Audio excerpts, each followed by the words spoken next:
chickadees. Happy Tuesday. I feel like we almost never meet on Tuesdays, and I feel like I almost never say happy Tuesday to all of you. Thank you so much for joining this evening. I am very happy to be here with all of you. We're going to get into it quickly because we have a lot to cover. First off, hello, Melissa. Thank you so much for joining with us this evening. I do appreciate it. I don't know if you all are on the same bandwagon as I am, but it's been a day. The Edric Foss trial took a lot out of a lot of us. I did not see a guilty verdict across the board in his case. And it is truly tragic. And I am happy to be live streaming something different than his case because I literally felt ill earlier today finding out and seeing what this jury did to this man. I don't understand it. I have a tremendous amount of questions. I do hope the jury comes out and speaks with somebody about what happened in the deliberations. I need to understand how we got where we ended up because my brain cannot make 2 and 2 equal 4 like they came up with. So, hey, Jersey girl Trey. Happy to have you with us here tonight. Right? I mean, my heart was just breaking for Kat. I was watching her stream at work and I just felt so bad for her because we all know the evidence showed us something completely different than what that jury saw. So if you are just joining, hit the like and subscribe button. It doesn't cost anything to subscribe. You can become a member. That does cost a few dollars. And when I have enough members, we'll be doing some members only live streams where I'll be covering additional like historical cases is what my plan is. And if you're on replay crew, thank you so much for joining on replay. Leave me a comment. Make sure you leave your DNA on the thumbsy uppy.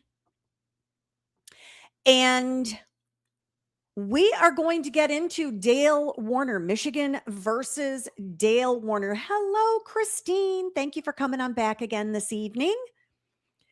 So this is day 3. We did 1 and 2 yesterday with some interruptions. This is day 3. We're on witness number 7. If you don't know anything about this case, Dale Warner is accused of murdering his wife, Dee Warner, and then placing her remains in an anhydrous tank, which he then welded shut and repainted and left on his farm, which was also her farm too. And there's a lot of evidence. We had a lot of body cam footage yesterday, and we already know we're going to kick the day off with an hour's worth of body cam footage tonight.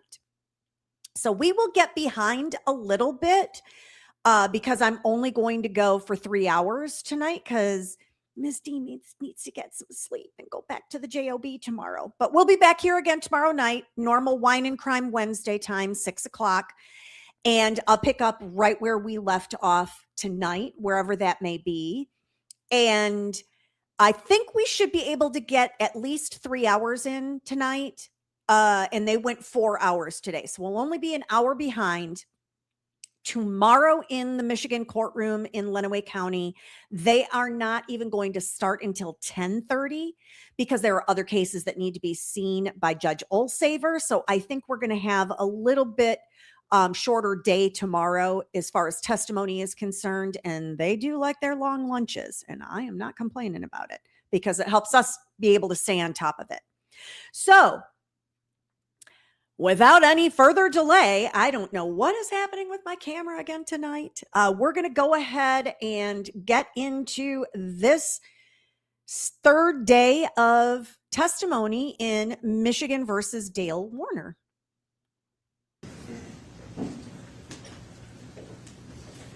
Good morning. We are on the record in file 24-21841-FC, People of the State of Michigan versus Dale Warner. And we are at this point prepared to resume with trial. We did have a discussion in the jury room. I think there are some additional exhibits that the parties have stipulated to. Is that accurate? Oh, that's correct, Your Honor. Look at them playing nice. Exhibits 23 and 24 and exhibits 26 through 50. I'm going to flippity flip us through this. We want testimony. Yes, that's grand. They're all playing nice. We love that.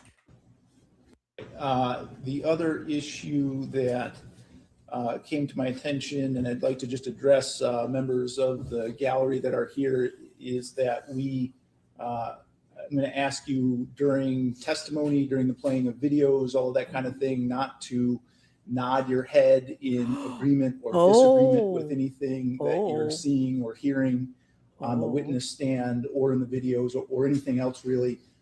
It can theoretically be seen as communicating information to the jurors in an inappropriate manner. It's so hard to do when you're there. Coming from testimony from the witness stand. So if it becomes an issue, that is the type of thing that can result in me asking someone to be removed from the courtroom. And so I just want to make sure that that does not become an issue as we roll forward. Yikes. Donna Adelson, I had to keep myself in check while I was there. On the record that was hard. Bring our jury back. No, thank you, Your Honor. No, thank you, Your Honor. I would like to make sure that I'm connected. Oh. Technical stuff because they're going to play plugging it back in. This video, the body cam. Oh, and here comes our detective, if I remember correctly. I think it is Detective Hall. Hey, Gypsy Traveler, thanks for joining us this evening. Happy to have you here. All right, I don't think the jury is here. I'm going to keep flippity flipping us. The whole truth and nothing but the truth under penalty for perjury. I do. Thank you. Good morning. Just want to ask you two follow-up questions before we move on to your next body camera. Okay. On the 429, we showed a photograph of you in the spray barn. Do you recall that? I do. And you described a safe that you observed in there. Yes. Do you remember that safe? I do. Can you tell me approximately what size that safe was? Yeah, I'd say approximately like 4 foot by 5 foot. Okay. And when you were on the property on the 29th, do you remember if you guys seized the surveillance footage from the Munger farm? Yes. Okay. And do you know how that was done at all? To my recollection, we contacted their IT person. His name is Kyle. Okay. And he came on site and helped us disconnect the wiring and take what we needed to take. Okay. And then the next time you went back to the Munger farm, do you recall what date that was? Been May 3rd. All right. And at this time, I'm going to play Exhibit 219. That would be the body worn camera from that day. Here we go, everybody.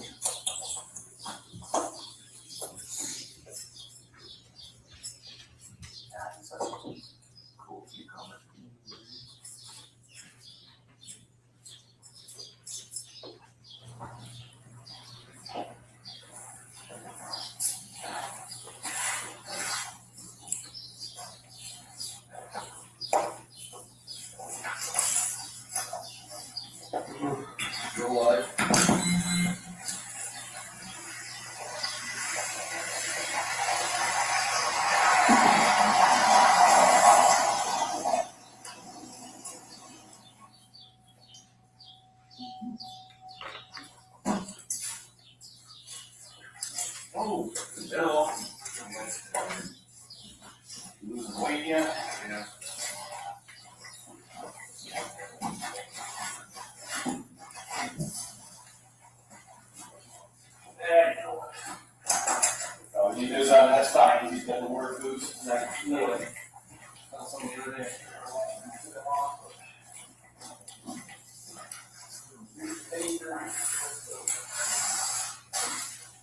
Answer a couple of your questions that you had asked before, and I think you probably already had the answers already. I recorded them myself. Did you get the answers you wanted, the phone number and the license plate? The license plate, I did. The phone number I figured out. Yeah, I got both of those for you. I put them on why we're paying the bill. I've got it here, so you know that. All right. Yeah.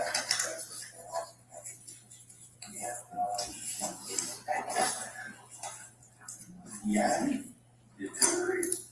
GIATA. Jada, oh, that's what it is, Jada. Oh, that makes sense.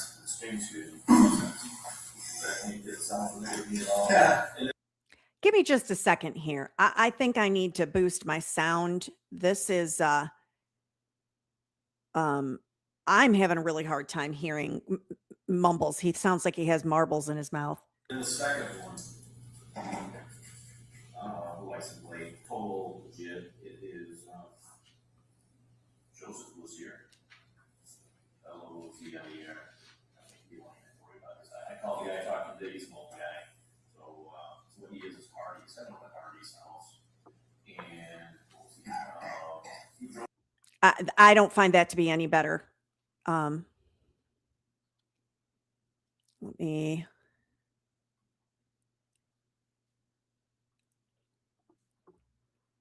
Slow by, brand new truck, didn't want to get dirty, he goes by slow, and, it was funny, because he turned, driver and turned around back this way. He said he's gonna go visit him, and then, for whatever, didn't end up seeing him or whatever, I said he doesn't know you guys, he knows your wife. Because he didn't even drive. He drove here, leaves the driveway, turned in, back up, back. It wasn't like he went down the road. Oh, I'm not gonna see Greg come back, that's why I threw some flags. No, I mean, it was like somebody stalking him, trying to buy his. He said he didn't know anything about this, but we're gonna do it today, I did it today. He said he had no clue that she's been there, so, yeah. I have no family, he said my wife, she has to open mouth right now, which, you know this by now, everybody, a lot of going on. Yep, and then the search of roughly 40 people, 35 to 40, family members or whatever. They asked me if it was okay, as long as you guys got legal permission from people and you want to search, they're like, oh, so I'm fine with that. Half-assed for what's worth, like some people are like, oh, why wasn't Dale involved? Well, Dale's with his daughter at soccer, and at this point, it's important that you are with your daughter to give her support. So, I mean, almost everything I'm looking at, I'm going both ways, I'm total open mind. I'm looking at, why are you? Because that makes sense. But, you look at the other things too, so I've done that way with truth soul investigation. Before we, go further, do you have anything for us right now? I did have a bunch of questions, but I got my stuff down. You go through your head, you have all these questions, and now you're here, now I'm drunk for the morning. Hey, I'm just like, Say no. Fire for the so when we're talking, if that remembers, fire right away. We're gonna go easy. And what we will do too is I'll go back and try to answer some more stuff for you. So what we did that day. Thank you for everything. Same thing like that. Vehicle swap. You know how I laughed and forgot to do that. We did it. Well, he's like, okay, I didn't know you said you had to have it and whatever. So we have that. I had one of our girls, the same one that took your cell phone in her own bag. She is going to go to the state police lab tomorrow with the blood. Hopefully, this lady hasn't come back. I haven't. I think it's our process. I mean, it's weird though. I mean, I was there. It makes almost no sense. I'm a farm boy, I'm a hunter, and it made no sense. I mean, there wasn't a burr on the metal door where they could something to catch on. Yeah, wasn't that? Also, same thing. You go underneath your barn. The woodchuck normally has his little belly rub marks. It's not there. Nothing. It just it's very smart man, I'm sure you know. yeah, but we just don't know. So, but we have processes, so it takes a little while. Hopefully we'll do it tomorrow. I'll wait for the state police to call me back to see if I'll even take it. If you don't have a crime, a lot of times they won't take stuff if you don't have a crime. So your phone, send it back, and I haven't seen any results other than the guy telling me, hey, Finley. That's it. But you caught that before I even, I'll let you talk, but you caught it before I even got to you, so that's perfect that you did it first. So, like that.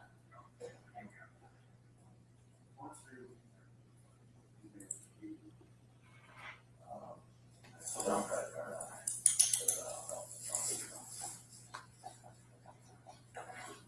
All these credit cards,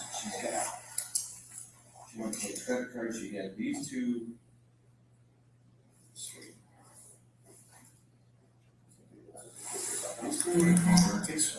These two are in the caddy. And my partner said they went through the vehicle and said there's credit cards in there. I mean, I've never Yeah, you need to pictures of I've never seen this one. It says it's Alex, American Express, but it says Macy's. This is our second card, that's. Which I think these were in Cadillac, I think, actually did it, went through it again, just trying to figure out. Right. And I mean, I'm trying to make sense of any of this. It just- Oh, yeah, absolutely. Like I said last. His behavior is so off-putting. 100 times. I mean, we got 3 businesses together, stress levels high this time of year, obviously. It's, words get thrown, she takes out those Zach's house, big deal. Right. This time, Now, what exactly do you think makes this time different? What happened leading up to this that might have set her off over the edge? I don't understand it at all, other than COVID. She's not been right since COVID. I mean, mentally, she just has been Right. very unstable. I mean,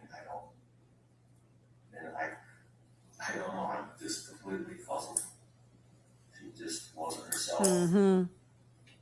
The 3 weeks she had COVID, 2 weeks she's on it, she never left the couch, I mean, for like 2 weeks. I'm like, damn, that's not right. And, I felt like shit, tired, I just kept going outside, just kept working. I don't know if the difference is just keep going and getting fresh air, if she stayed in the house, and everybody deals with, everybody's body is different. Sure. I mean, I'm exposed to all kinds of chemicals in the barn, and dust, and You should be the I one. mean, I was all, Yeah. pumping anhydrous, I mean, my lungs feel burnt, because I breathe much for them. Yeah. And I don't know.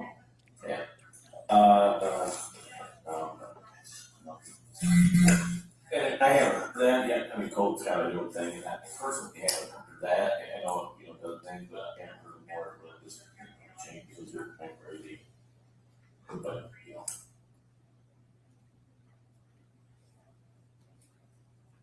Well, I don't know if he's. He wants to kill me. Right. Yeah. Next is like, I guess, my wife. to answer your question, you just started with the iPad, excuse me, back with it, I can't look at anything, I just got audibly from that guy saying, hey, did he say anything about Finley? And that's it, that's literally what he had. I know my partner brought it back, and I don't even know, you don't even know if he brought back the thumb drive, so normally what happens, you do the phone, and he gives us a thumb drive with it, so you get the phone, we get the thumb drive, we have, my partner had to send out, I don't say my partner, that's you type of board, well, that's you type of board, I got 2 types of partners. You're probably going to call him my partner because we're working together. My other partner's Dale, and the other one are just doing stuff that we're kind of throwing at them. So the iPad, at that time, we did go on Friday, so the Friday's my day off. Detective Ward took it to Monroe and dropped it off. That wasn't as pressing to us as like a phone originally, so I don't post that. Okay, I'm just curious. I know Zach was saying some charges came up. Yep, which was a positive one until the fact that he told you. He came back to the office, and we were going over in the office, and shit, it's a monthly. Right, yeah. Automatic withdrawal or whatever that you think. The other one was Amazon for $64 or something. I think it's the other one. I still haven't figured out what it is. I did get that. No, I haven't. I will send it to Dale, give him that credit card number, so Dale has it, and he can do a search on that account. Send that to me. I wonder if the Guthrie family is behaving like this. Okay, yeah, absolutely here. So, I at think this not. point, being this far out of things here from the day she's gone. It's been over a week here, so now we're really just kind of back to square one, right? Trying to figure it out. So going back, to me, the biggest thing that's standing out, and I'm sure to you as well, you said she's left like 100 and some, times, and that happens. That's, some women are like that. I get that. But this time she hasn't done anything with your daughter. Didn't take your daughter. Didn't have any contact. No goodbye. No nothing of the sort. I wasn't in here when she eventually left. I was still over checking cattle, so I didn't know what kind of, if it was out of the normal embrace with my daughter before she left. Sure, just imagine it was a normal. Well, why you got that? We'll go over it. I mean, again, I'm for yourself back at you as well. I appreciate you still being great with us. So we'll do everything. Yeah, you've been saying something short afterwards. This was really. To answer that though, I'll jump ahead maybe if that's the case. You were here when your daughter left, is my understanding. So Amy, whether you know her, maybe or not, no, because Amy this year, Amy's the one that came, Bill's girlfriend. She said, I didn't throw people on, she said she's here, because of course you know we're in an interview and we say, hey, what the heck? She said she was here. Your daughter was in the vehicle when you pulled in. So what did you, let me start, 9:05. Maybe we passed.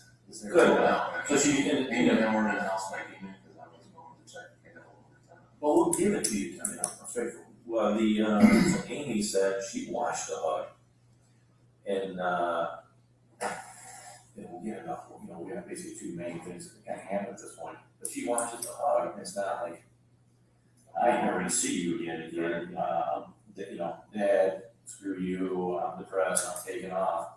Amy said it was was a must leave. Us asking me what happened or whatever. So she gave a regular hug. By the way, it was just a regular hug. It wasn't a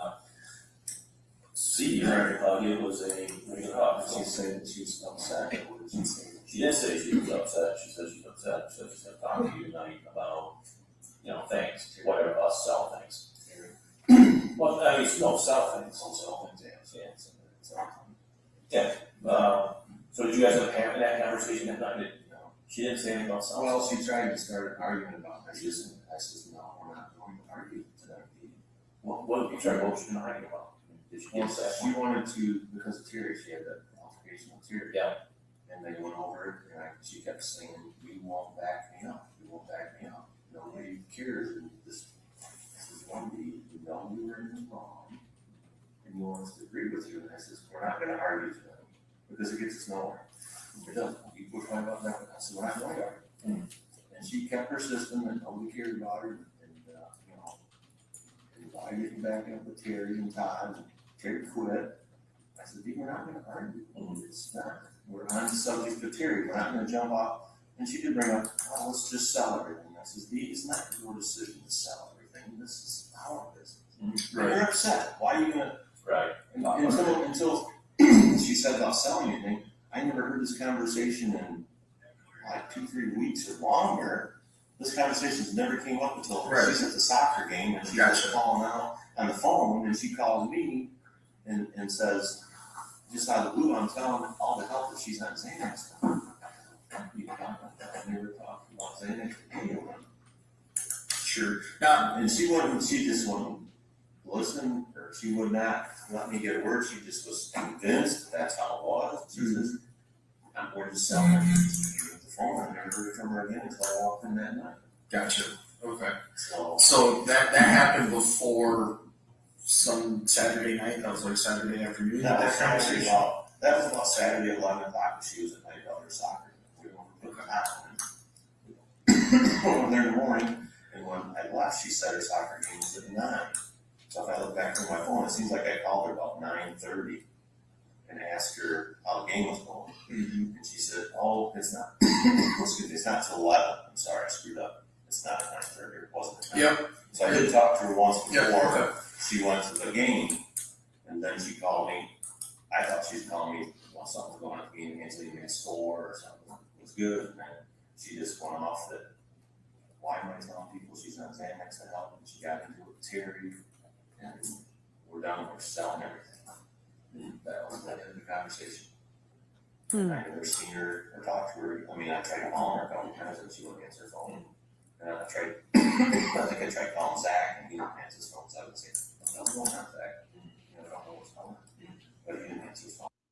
Y'all, it should be against the law for any police department to have clicky pens anywhere in or on the premises. If I hear that dadgum pen clickety click one more time while I'm trying to listen to what he's saying, whew, So then it was, what time I got home that night? Because I ended up with the title in, and me and Tyler went to film, picked that truck up, we got back.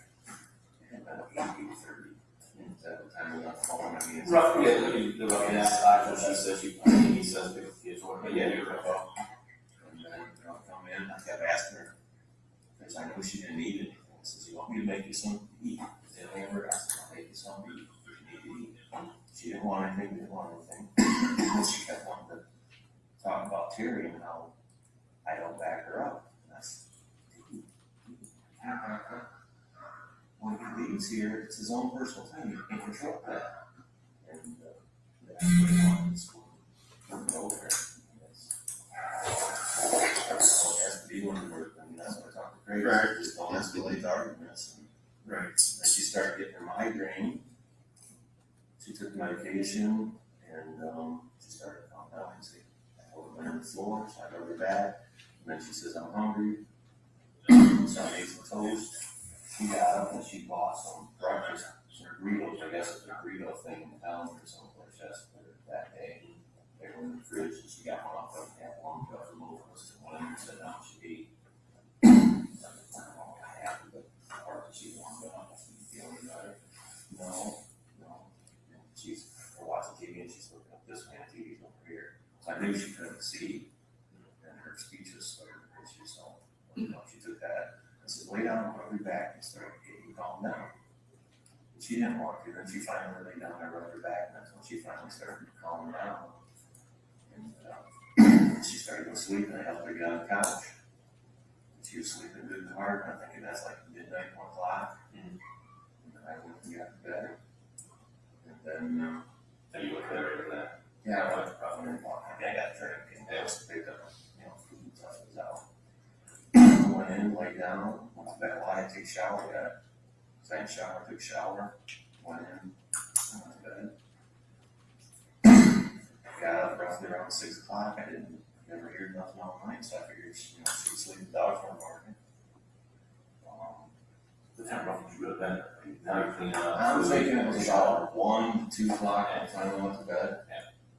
Midnight, 1 o'clock, so when she got time to sleep, I came in, picked the stuff up, I washed this morning, put the stuff away, went into a quick shower, got in bed. Brushed my teeth in the morning, got up in the morning, got up to the bathroom, come out, she was still sleeping. So, like you said, at I night, she snoring away. And then I went out through the sliding door here, went out. And I come back in because I forgot something. I got it back out, got the loader, and came around the building this way, went back, got some chemical back. And I mixed up the batch, and I think I forgot some other chemicals, so I was on the load up again, come up front, got another box, another one back loaded. And then went down to Leroy's, it was probably, it's pretty damn good. well, I just went to Leroy's, I loaded chemical, sprayed 10 or 13 acres, come back, loaded up again. I texted her when I can't remember if I texted her when I was loading or when I answered my phone. What do you see here?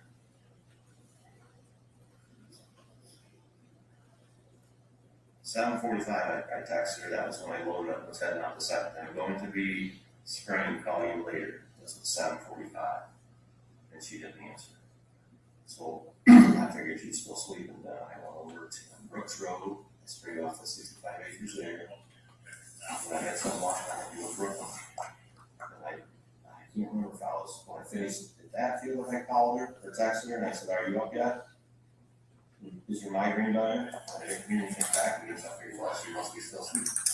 And that's when I got over in Brooklyn and I was spraying for my uncle. That's when Stephanie called me and said, what's going on with Dee? And I'm like, this is weird that Stephanie's calling me because Stephanie's employee at the office. Why would she call my son going on with Dee? So home. She says, no, Raquel's there, and says she can't find her mom. I says, okay, I'm in Brooklyn spraying. I hang up the step in and instantly call Raquel. I get called 3 times before she answers the phone, so I don't know what she's calling. Her other brothers and sisters trying to find out where she's at or what. I finally got her home, and she says, I can't find mom. I said, well, she's sleeping on the couch. No, she's not here. I said, well, she probably went to town or something. No, she's not here. Both vehicles. That's weird. I'm just spraying Brooklyn. I'll be home half an hour for you. When I get back, I'm going to the house. I asked Raquel. Well, first I go to the back door. I was opening up the garage door, look, car repair, okay. I walk in, I went back to the bedroom, and I looked in there, curl iron, hair dryer, and makeup bags. And when I walked in the door, she has 2 bags instead of being in her bed. The story is on repeat. So I think I'm going to Raquel. The bag are gone. He went to Raquel's. She's like, no, Zach says she's not there. And I said, well, I don't know who Zach. That's where she was going. Right. And we went out. I went back out. And I went around to the office, and Zach was up there. I think Raquel was here. And this Zach was out in the office. And we walked into the office, and he was going into the camera system to see if he could see anybody from around. And he went through it. There wasn't anything on the cameras other than, there's not a lot. It doesn't pick up anything. I mean, you can see me on the loader probably, you can see me out here in the motor going around. That's all after the fact. Do you remember, did you come up to the front door with the remote beer?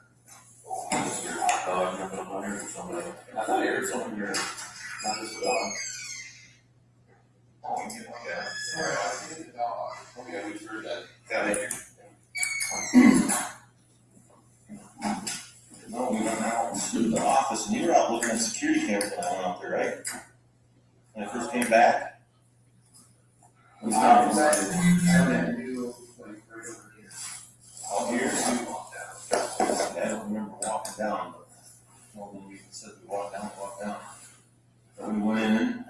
Had you been looking at the cameras before that then? I didn't get on them at that point yet, no. Yeah, I thought you were looking at it. Then you started looking at it when you got in there. Well, we got it, yes. Okay. To see where it's at, and then we walked back into the office, and that's when I looked down after. Very cool exchange between the two of them. And that's when I looked down at my desk, and I said, my friend's like, oh, shit. So then he looked, and she's never done that, no, she's never done that, she's through that now before. She's always picking up for that stuff, because she's never left it. So after that, he looked down there and couldn't see anything when the rest of the kids showed up. I said, well, we can't really do much. This is not something that's not. I kept asking Zach, are you sure she's not at your house? Are you sure? Because Saturday when she was upset, he wouldn't answer his phone. And that's usually the normal is, well, okay, mom's upset, Zach won't answer his phone because she's at his house. So I wasn't that real concerned until probably Tuesday, Wednesday, and then it started sinking in like, hey, something's off. I was concerned because she's never left. He is a pillar of intellect. You know, Oh, that pen. well, Angelina is the one. Right. And but there's the details that we went over that, so it's I mean, that's where I'm at. It's baffling. So, real quick, can you describe what Dee and your guys' daughter's relationship is? Would you say, Angelina? Would you kind of go over that real quick? It'd be like love-hate relationship, or how do you say Really? it? I mean, well, nice. it's she loves her daughter and will give her anything there is that she wants. But then when Angelina doesn't want to go out and do her chicken chores or doesn't want to do her chores, so why don't you do this? You're going to get grounded. You're going to get this. Well, 5 minutes later, she's got the cookies she wants. And mom's spoiled her. I mean, every day when they leave school, she goes by and gets some ice cream when they go to the mirror every day. And it's like, hey, you can't do this. You can't treat her like this and expect her to listen and do things for you. So, I mean, in the mornings, get ready for school, that's where I see the hate relationship. I shouldn't say that.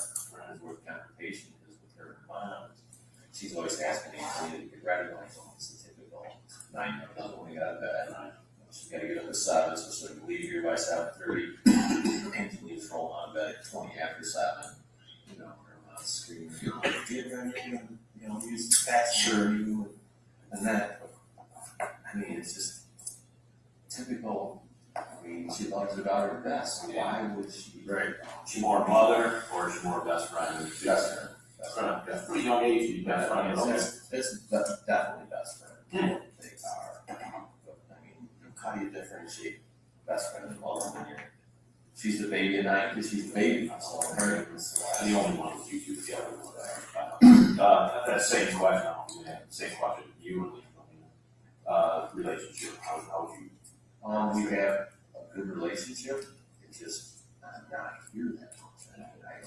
It's hard work to bring home. Oh, Dale. When she goes out, we only see the dirt and stuff we got downstairs. We started transplants, we do the stuff outside. But as far as, well, just like, you know, this week when he's been gone, it's been hell. We have to schedule for school. I don't know if she's supposed to be a soccer. I don't know if she's supposed to be pure gymnastics instead of a bitch.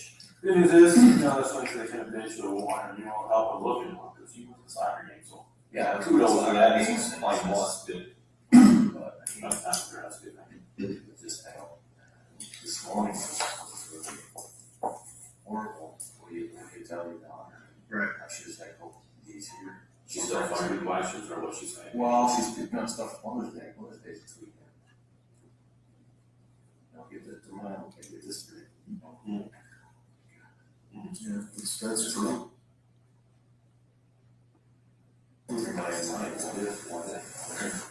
So, Sorry, it's a strong. Hopefully, it's a strong one. I mean, Yeah. Hopefully, that's strong. Not these like Pulling on. I mean, so we're getting stuff from mom. We're gonna really hear from other things. good. Okay. And then going back to that kind of dispute you guys had on Saturday night, right? So you guys were arguing. She's trying to get you to argue. She was upset. The whole Terry and Terry thing was going on, or Terry and Todd. And so Terry there was- Todd. She had tension. She was upset. She was trying to get after you for it. You didn't want to get into the whole thing. Yeah. So how would you rate that night as far as you guys have been married 20-some years? You've gotten in plenty of fights, I'm sure. On a scale of the 10 being the worst fight you've ever had. It was One being on 5. Okay. I mean, we've had a lot worse fights. I mean, just screaming, hollering at each other. But I mean, that was back before we started seeing the counselor. Right. And, you know, here, What's it, Dale? both of us the last couple of years have been trying harder to listen to what he says because, you know, if I say something, you escalate. If she says something, you escalate. Sure. You know, we've always tried to keep the other one from escalating. I mean, she was upset, but it wasn't. That's what's weird. It wasn't like the worst fight we've ever had. It's like just a mediocre. It was over a freaking employee. Right. And she's like, I'm gonna sell everything. Like, It wasn't over an employee. That's the That's weird. problem. Yeah. So how did an employee hear this worked out? Right. That's what. There's clearly a piece missing, right? Yeah. So Yeah, I mean, it's like, if what did she not tell me? Did the Terry woman, did they get into something that she didn't say about? Is there something? I don't. There's more to it than right. Obviously, there's something more. You know, if it'd been like our worst fight ever, so far from that, it's Yeah, and that'd be kind of understandable. If she had her ring on your desk on Sunday morning, that'd be understandable. Yeah, She was sure. trying to walk away. I get that. The fact that it's a 5 and she's not going to say anything to her daughter, Yeah. her vehicles are all here. It's only 6 hours. That's weird. And the bags are gone. Yeah, It's like, absolutely. That's a good word for it. It is. Yeah, absolutely. It's weird. So, let's see where else. Going kind of in the same thing here. So, for hotels in the area, has Dee ever, for any reason, stayed in any hotels that would be somewhat local, Washtenaw, Jackson? She was saying these hotels is so far below her class. I figured that. So, I was thinking like maybe Ann Arbor would be the closest. Ann Arbor would be 5-star. maybe. She likes the covers. The state of Wonders. Okay. She likes, we've stayed up to the casino hotels before in Mount Pleasant. The hotel around here, she wouldn't be caught that. Right. Thank you, Brooklyn, for becoming a member. So happy to have you. And you are now a baby chick. You get a few of the cool emojis. So welcome. Thank you.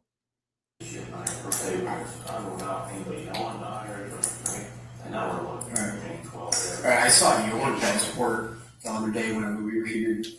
Does anybody found her passport? Does she got a passport? She's got a passport. Okay. Would that be something that would be stashed in like a safe somewhere? No, she usually had that in her bag, her go bag. Her go bag? Yeah, she had her ID.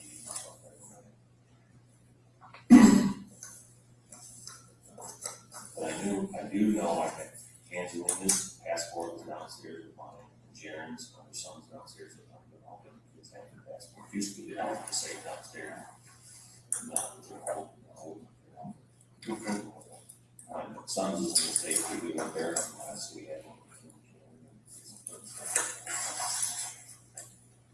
Alright.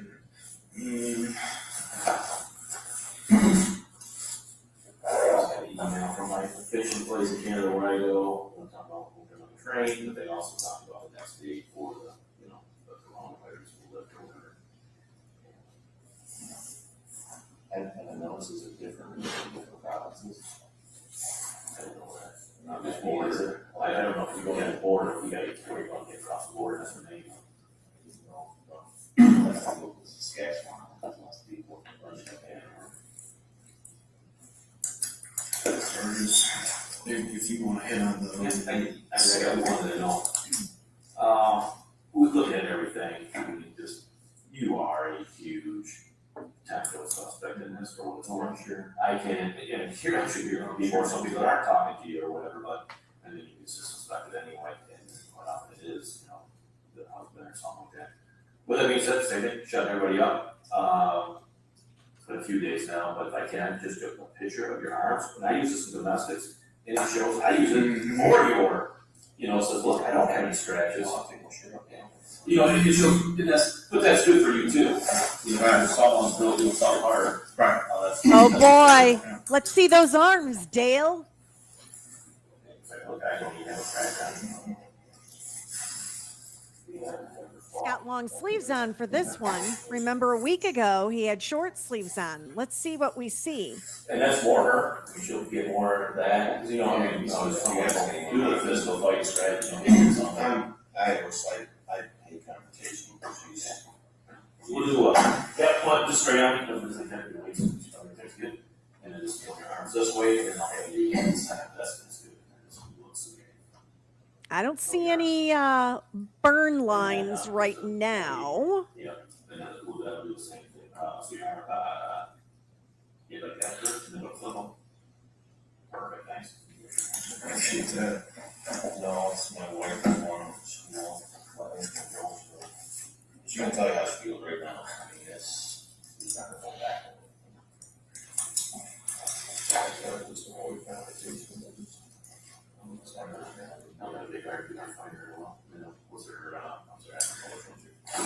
It's not what we saw in the opening statement. But May. In a situation like this, there's only two people. If someone's gonna harm your wife. I agree. Right arm is a bit redder. That means that two shifts or any one of us are gonna steal it. You know what I'm saying? So don't do you and her. So when obviously the logic is, she's gonna toss it down and, piss on you. It's like, there's you, so that's just me looking at it, that there's that. There's no question, and that's just on the outside looking in. I mean, I want you to understand that too. If someone was gonna harm your wife, there's no logic for that person to put their ring there. So Right. it's more on the woman. At this point, she was your agent, so it's obviously the wife. She took off. Yeah, I mean, that's enough. I mean, it don't make sense. I mean, you know where I'm coming from. Nobody's gonna kill the wife and care two shifts about the ring per se. Or I mean, if they do, they're gonna steal it. Well, you know what I'm saying, or throw it. well, I was kind of going through in my head too, is on any given day, my wife has about $150,000 jewelry. You could also get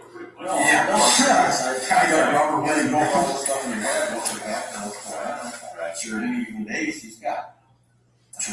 Now, But that means saying, that makes her a target to steal. Yes. And then don't get rid of this one, why wouldn't you steal other than, you gotta be careful on that one. Well, she comes, I don't know. Yes. Nothing makes sense. were there employees that were supposed to be in there on Sunday? No. What would be the significance for her to set the ring on your desk at the workplace instead of at your home? Is there, any significance? Is there anything she If could there's do? something in the office that she went out to get that we don't know is missing yet, Okay. I don't know. I mean, the camera only gets the main office, it doesn't get back and sides or anything else. So I mean, Do you know if she had like a little safe, I don't know. extra I don't cash? know if this, I don't know if she had money out there and she grabbed that or what she, I mean, I don't Right. know. I mean, if I'm trying to get in a hurry to leave Vantage, Yeah, I don't see the significance. stagger way one of the, Right. rooms back there, or cupboards or. So your chemical bar, is it chemicals and that big ass black safe that has a shield? Oh, it's a gun safe I bought from my son when he graduated from Michigan State. And you just never. Well, he just put an offer on a house over in BB here the other day and just got accepted, so. And no, it will not help you carry this. Well, Oh my God, yeah, I saw that. that's why we put it there, because it's the forklift. Right. Right. You showed me, and I mixed up the picture, the $170,000 that at one point, was moved or whatever, taken. What was the purpose of showing me that? I just found it in the car. Okay. I never seen it before, so I didn't know. I mean, I looked to see where the money went. I mean, I And don't you know the answer to that? For what's worth, Zach said, what the hell, why is he showing you that? Because he said, you guys talked about this before, and he showed you, whether you don't remember that, and they put it in another account. So the money's still there. He said, Jesus.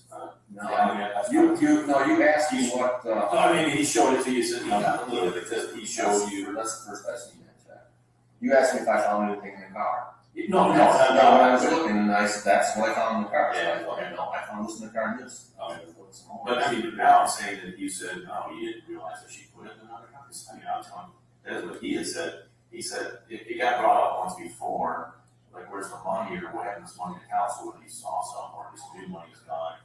And he's like, yeah, he showed you another one where, look, it's deposited in this account. You don't remember that? Okay. And that was, I was in January, February. no, I think that was the PPP.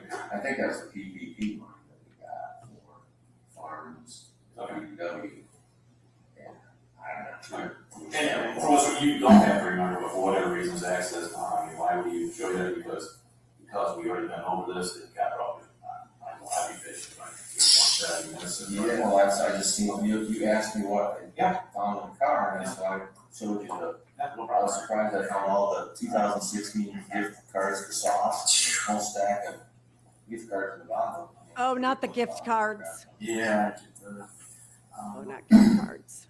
The tire marks out front, so on Sunday, when someone comes over here and they see the tire marks from the JT flats, right, forgetting whatever the yellow are on the motor, up to the porch, do you recall, I mean, that's aggressive, or, the deep treaded, I mean, so do you remember, did you do anything? You did it for us the other day, Remember I told you when I went out, I forgot my phone on the ACV, I pulled it this way, I forgot someone running into the house, Greg. I think I probably forgot my tools, I opened everything up with, so. You said you would drop that over there, but you didn't say so. I didn't ask you. I pulled out, gosh, let me get this, and then Greg went back out, and went back around.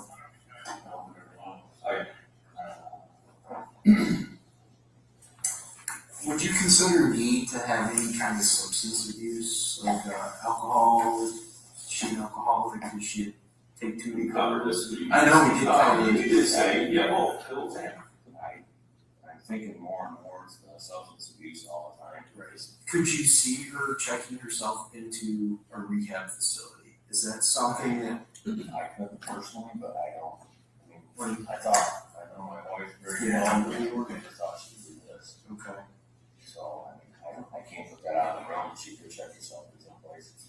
Have you ever heard her talk of anything, made any gestures? There's rumors that she was in Chelsea years ago, back before she was still married to Tim at the time, that she was in Chelsea for bipolar was having some issues.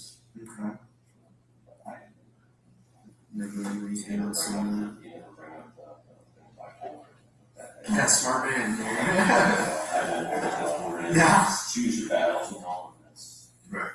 That's the same kind of question that you've been asking him. It's a really a question, but this is for our place because we have briefings every day. I brought it up. Social media and or we have something called Crime Stoppers, which gets out to everybody. Do you have a problem if we go ahead and put it out there at this point, a missing person? I don't personally, but I would like to talk to all kids too. Now, I'll tell you where I'm coming with this, so you can sell it to it this way as well, is Betty Ford Clinic. You know, I think that's, they probably have them everywhere, but you know, Ford Hospital. I know there's one that way for Dee Warner or something. Point with that all being is, let's say there is that, and there's somebody professional like him and I that's in the field, they see it. Oh shit, this lady, or she been in a car accident, which I'm not saying she's been in a car accident, but you know where I'm going. We get those people, and next thing you know, they're in the hospital. So that's the only thing. So I Oh my God, idea. If she's in an accident somewhere, she's got her IDs. potentially, yeah. But there's also confidentiality, so to say the other one, which what he's really saying is the two. Betty Ford, so that's a addict and or psychological. Those two right there aren't gonna tell anybody unless that Facebook or that press release goes out. They don't have to tell anyone. We're the police, we call them, they're like, we can't tell you. Jeez, I know the search warrant for every single. Fully covered under HIPAA. There's no computer we can get in and see it even. Now, I guess there's one exception to that. The insurance, if she, you know, whatever wants to, she totally off grid, which at this point she is. Right. Then Well, that's if she usually. checks herself in, they don't look like ask for insurance card right away. Yes, oh, absolutely, yeah. Yeah. But that's the difference is, again, if she wants to be totally off grid, Go under different. she lies. So I can call insurance. Yeah. They would tell me if things, but. Right. Or, you know, who do you? Blue Cross Blue Shield. Okay. Look at good Dale taking notes as to what he can do to try to locate Dee. Ugh. Credit card was down here in bottom, so we already went over that, because I think that's what you're talking about, on the bottom here. That's the last, just so I. Yeah. Yeah, I already told you that, you know, there's a few, but you already knew that too. It's still low from ad to could have picked her up on it. Kathy was there. Wait.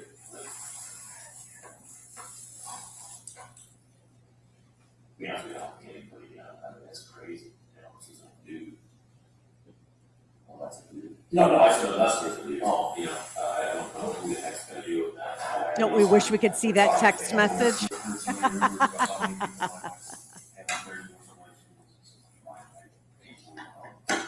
I asked you guys not to be stupid if you say ask that question, can't be a guy. No, but you suspect him, you're not, you think your wife would be left here for. Okay, I'm sorry. I don't want to rule something out, you know, if we're looking for guys, it's like looking for a girl. We got 9 kids back. Yeah. Well, I'm trying to buy stuff or something, I mean, I want to cover it also, you know, see.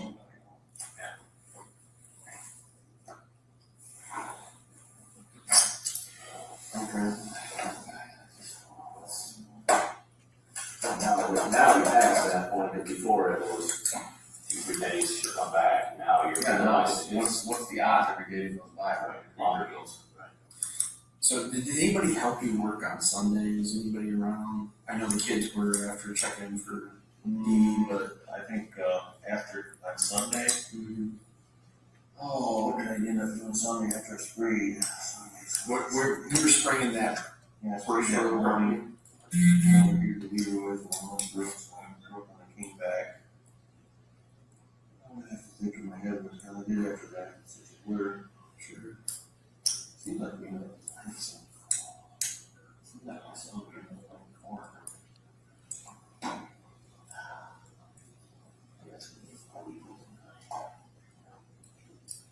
I'm starting to get down there for things we're doing, with the exception of watching video, which I already know you guys pretty much have, or, you know, back in them, so, you know, which is, I'm probably one of our people do that. Cell phones, obviously go through those, do what you gotta do, come across anything, you know, she was huge on Facebook. Always. Yeah, we're gonna look at, that's one of the things we gotta do, but I'm getting down there on things that I have, in a sense, to do to protect my report a lot. I do want to completely be able to focus. I should have thought the state don't do that. I don't think that's the answer either, to be honest with you. You can't just stay over time. No, especially when it's only 5. Well, normally every guy goes Sunday, I was here, I make breakfast for Angelina every freaking Sunday. This Sunday I decided to work. Why? Not really. Springtime. Teach your hands on that anyhow. I don't see that myself, but we do it every Sunday. So it's the same on Saturday. Why didn't I just go to the game? I'm not gonna be down with you. I'm more that worker. I always built in my career before going to, girlfriends, kids, games and stuff. So that way, just go and throw it back in the back of the night. I do stress it. If you do that, so shut these people up, and then we can. Go back to work on Sunday. I can't fucking back to this very lot. Fair enough. It's important. I was like, back and Right, well, I mean, you it's have my just, phone again. I'm sure tell them where I went. well, hopefully we have gotten a report back from that, so that'll help out there too. Just trying to paint a picture, Just just so fucking crazy now. And now tell me what to do. I mean, what do I need to do? What can I help or what? We need to figure out a list of names. Let's go through Facebook and see if there's a list of names that would be someone that she can contact with. We don't know of. Who would pick her up? There's gotta be somebody to pick her up. There's gotta be. So you still have to ask the daughter, really? You're gonna go on and what we're in now? Yeah, somebody's gonna pick her up. She's planning on being gone for a day or two. No, she's gone for, we gotta figure out who they'll pick her up first. No, But trust me, and that's that part, with a long search. Because there's not a big window for her to get out of here. There's not. No, out here it's, I'm off at 6, I'm like, I'm off at 7, 7:15. Yeah. But you still have everybody, anybody can come pick her up, so unfortunately our time frame's down, but unfortunately your video's not catching it. Yeah. My house, we would know the answer to this, because it's what I got. My house is wired for security. We ran out of money when we finished building it. I didn't do the weird thing, nothing in my house, but my driveway, which way we hit the main road and all my buildings. Honestly, we wanted to keep at the campus when we had a lot, but she's always focused on, she always wants to focus on the back, that's where the anhydrous is. Oh, yeah. Our fuel tanks are out there, it's taking too much fuel. So that was our focus on stopping everything else. And the activity on the credit card today there, I was like, God damn, we're good, relax, I don't know. This was Zach called, said, well, I was all static, I've been trying to call her text, and I sent a text, and I'm like, I went through, I'm like, fuck, I went through, cool. Stephanie is no, voice, no. What, We like that though. I got her phone, did you ever find out, is there any way we can get into the other one? I mean, You should mark her. I thought for sure my daughter would know the passcode, but she put 3 of them in, and I said, well, just put it in your pocket. This would be this, large. Large. She's talking to you versus phone.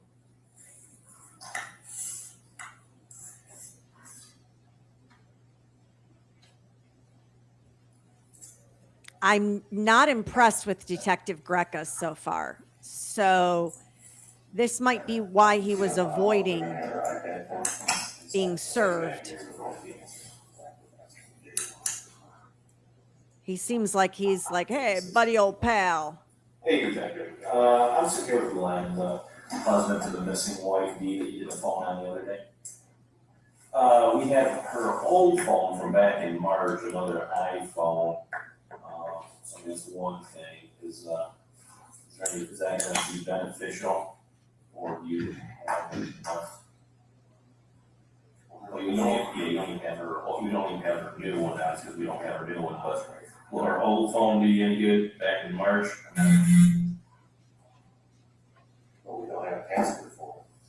Oh, I'm sorry, that's the question. So the question is he does not have her password to get Gotcha. Yeah, okay. You know, it's a 4, 6 digit here, 4. You know, I tried it. I'm sorry, he can apparently overhear you anyway, so I just put you on speaker now. And he said, no, they tried. We tried all the passwords that she used on the iPad before. We tried the 36366868. I think she tried 2323, and then I told her just to quit so she didn't lock it up. Oh, okay. But it's usually a real simple, easy to remember password, but I'll be damned if I can remember what it is. How would he know that? Yeah, I can't really get the background. Okay. And then the iPad, Gary, I think, dropped it off Friday. If you he just wondered. There's a reason he doesn't know Dee's password. I haven't processed it yet, and so, you know, I'm hoping, I got a meeting tomorrow morning. Hopefully I'll get to it tomorrow. And on that note, just a big thank you for kicking ass to get his phone. Because Thanks for sending my phone right back. he was extremely, he didn't want to give that phone up because it's not my own business and everything, so I just want to thank you for that. Help us out. All right. Yep, whatever, when you get it, just holler and we'll send somebody up to pick it up. Yeah. Thank you. I guess we're not getting sent.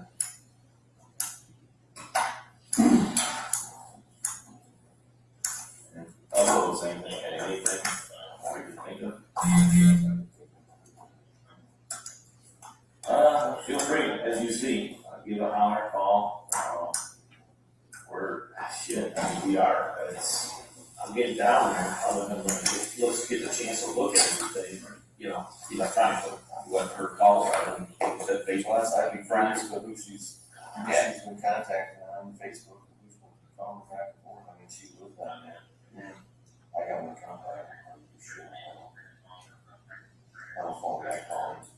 Text contact. If I'm sending them, you're gonna do anything, texting is great. But we usually run a piece of equipment, you just can't text them. Sure. I think my last Facebook would have been a snowmobile trip probably 2 years ago that I posted. I'm not on any other than my job looking at stuff, but. Alright. Good. Trying to get out of Angela. I have a routine well, because she got something out of school and stuff, but they don't ask me that she go anywhere tonight. Angelina's gotta be at school at 8, here's 9 o'clock on Monday. And there's a long time frame after that where she does, that is a timeline She for. she does, I mean, if she goes, if she drops Angelina off at 8, she won't be back to the office till 9 or 10. It should be 30. Well, yeah, 20, if I take her back here by 8:50, but if she goes down to Panera, gets a coffee, I mean, has she been meeting somebody down there? Right. I don't know, I mean, I don't know who you'd even ask, or I don't know, maybe. Oh, Or Dale. maybe we could get some video from Panera if they got it to see. So, Yeah, no, Adrian. So she goes along with Christian, so she's down there. Or 11223 goes down by Walmart. You go there? yeah, he's too old. Well, there's a Starbucks there too, I think, so. Yeah. Well, that's just a little further down, but yeah. I mean, Bitch, frankly, at 8 o'clock in the morning, you probably could wait an hour in line for Starbucks and scenario. I mean, There's a long line I every day. don't drink coffee either. Yeah, So I don't drink any coffee, so. But I mean, there's just, every morning when she goes, there's 2 hours of time that is unanswered for. Like I said, choose your battles, you don't ask why she's not back. What? Right. If someone, I don't think she's ever fair seen anybody in person who remembers now. I could be wrong. So, going back real quick, your property on Tipton, was that north of 50? Right there across from the fire station? Or is it south of 50? It's south of 50. Is that like right before that like S curve? Well, that's before the S curve stands. Oh, Where they put tile, where tiling for Partridge over there. Property I have is, how do you say, just as you're going through Tipton, you go down, and there's that wet spot where the creek kind of crosses right there. As soon as you back in through the wet spot, it's right there on the right. It's just a lot of wood, real rough. Okay. You did tile there. What you're saying? You did tile further, and the neighbors feel the areas when tiles feel my mini excavator set down there. Gotcha. And then your other, I mean, I see your point property, we saw the tile there. There's a tile that's opened up. Yes, open it's tile. Yeah, the tile that's opened up there, the main that goes all the way to the pond was plugged up the spring. So we were digging the trees and filled all this tile, the outroot system, and filled that tile and something in there. And just dug it like 10 years ago. Pulled that thing up, we were down there digging with a pole. There's so much pressure, I and the other guy there, we had to cut open, it was pulling it out, stuck our feet in it, and finally broke loose, and there's so much pressure, it has pinned in this fucking hole, you couldn't get the roots out of it, but that whole tile was full of roots, the whole thing, it was like a big giant anaconda, Tell me that. The property we got over on Paragon, where the excavator set, the trees and stuff, in the park, taking out.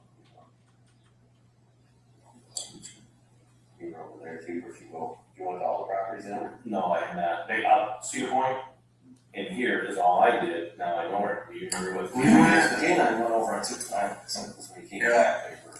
And we went over, was it like just off 50 on town line? It was just a little sliver of property by like that. Did you have old DC sold or something? It was a different route. These are the computer systems. It's on town line. No, it was would have been west of town line on 50. What is it? Wheat, probably winter wheat. I don't know. And Property, this guy's bought the property, this guy got 50 up there before. It's an interesting way. oh, that's it. Right across, Yeah. basically. Yep, just a- It's a lot here. Yeah. What's that argument about Rob, like, D hate, it's a property, so did you think you get dicked over financially, or what? No, it's the Rob back in 2008 when everything crashed. Rob and their companies were financially and problems. We helped Rob. We refinanced a lot of machinery and stuff, put it in our name. And Rob paid off. Well, we got some financial difficulties here a few years ago. And there's pieces that Rob financed for me. Don't help me out. And then there were some other pieces we were doing with John Deere. We ended up in a lawsuit with John Deere over the whole program where we changed. We heard about that in the preliminary hearings. Make a long story short, we had a big fallout with John Deere over it, and I got charged $500,000 in down payments for the house. Uh-huh. Uh-huh. We got squared up, he ended up giving me about $50,000 of that.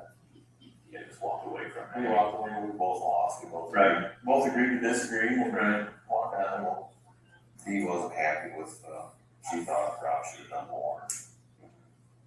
They got to, well, if you get it on the phone, you'll see the text before they had. He never would tell me or anything about it, he just said it was bad. Alright, Rob's a good friend. Okay, it's what it is, it was business, we both lost other people. Yeah. He helped me with payroll for a while, I know, but we're both still here, so.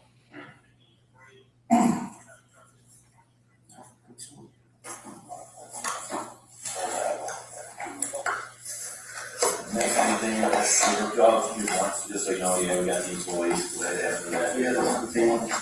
Yep, gotta listen to that, I did ask for family as well, we have two things, we have family, work something for the, talking to all those people. We certainly do that, so you want to do that. And then you just give us the sun search, and, permission to searches, his original report, driver's license, picture of your wife. Well, that's all right, I've been over 10 times, even if she don't worry about you, she's gonna worry about me. You talk about getting arguments, whatever, I'll just start launching on her myself. She shows up. Because of what's going on here and everything is causing you to be honest with you and your daughter, and hey, man, I gotta be, so. But, we can. Play there somewhere or what? Like I said, if someone else came and picked her up and did something wrong to her, someone picked her up.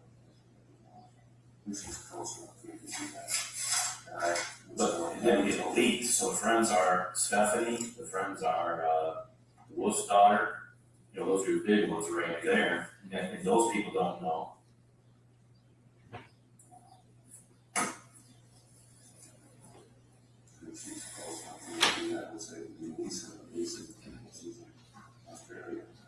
Don't know if I got Lisa yet.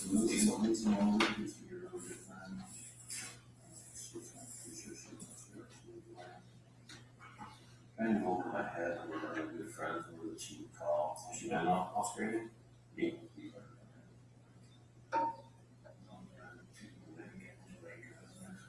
So if you see her on Facebook or whatever, she gets Facebook stuff. Lisa on there. I don't know, we're gonna fall out, she likes black box. Everybody's not falling out with me. Eventually. Kathy and I fall out, everybody fall out. Yeah, we're about to. We're about to. Every case I work with this guy, it's a good thing. I think it's the big one somehow. Who else you would, I would say Dawn, would be Dawn. And Don,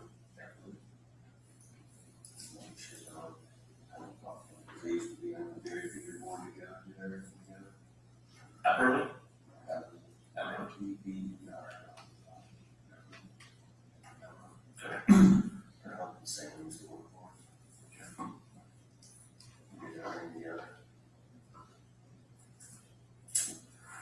Somebody's gonna get like this, we start seeing somebody's name on Facebook, Lisa, but a little bit of understanding.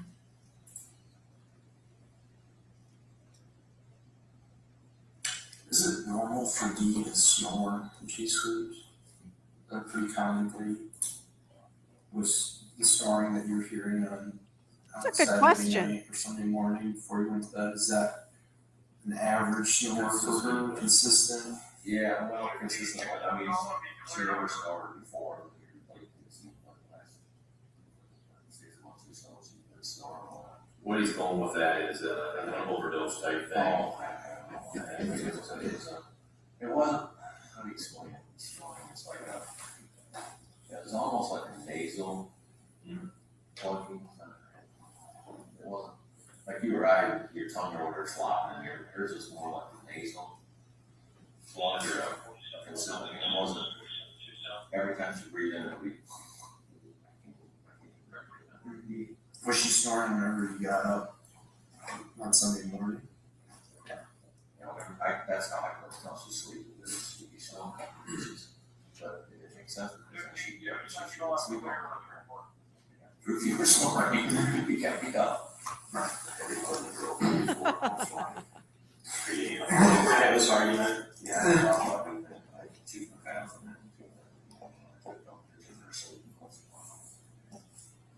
But I keep going back to what the COVID did to her.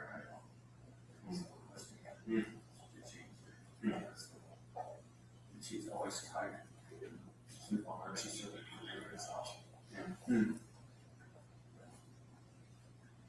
Strong bitch, back around zero loss. Yes, we are. Yep, absolutely. Well, hopefully we'll get something out Like I of said, it. it's, you know that with the phones and communication, that's where, I need those results back, sitting there at the desk and sort of, yeah, it's hollering like I did you, I told you, it's the lights playing and stuff, do what you gotta do. And hopefully bounce the stuff off of you, so you can't get somewhere with it.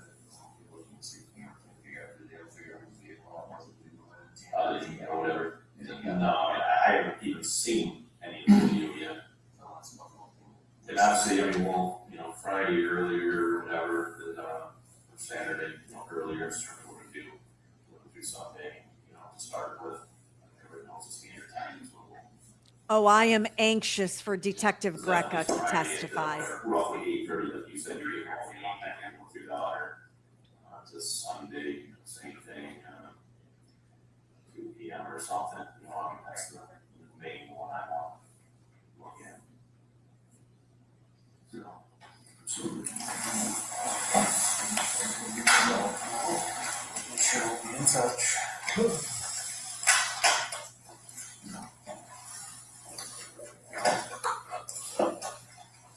Good reading. Nope. Are we really? Is that easier on you?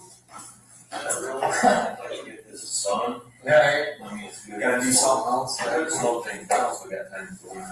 Not so fast. Right now. You should start growing now for rain now, or whatever, at least if you got stuff, and know you didn't get in. No. Why is he not on the keys? What the hell? I don't know, if, You think those are hers then? hindsight, I think you put them up there so the kids could get house. It's all his hiding spot. Yeah, that's worked out. And wasn't there, I mean, your son is the one that pulled him out. My son's seen it, it's easier. Is he got a key? But did he say that underneath, was there something on top or just was there? No, he's just seeing the same. Okay. But I'll ask her Cal too, if she put it there, if I put it there, because I don't remember keys being outside. All right, thanks again.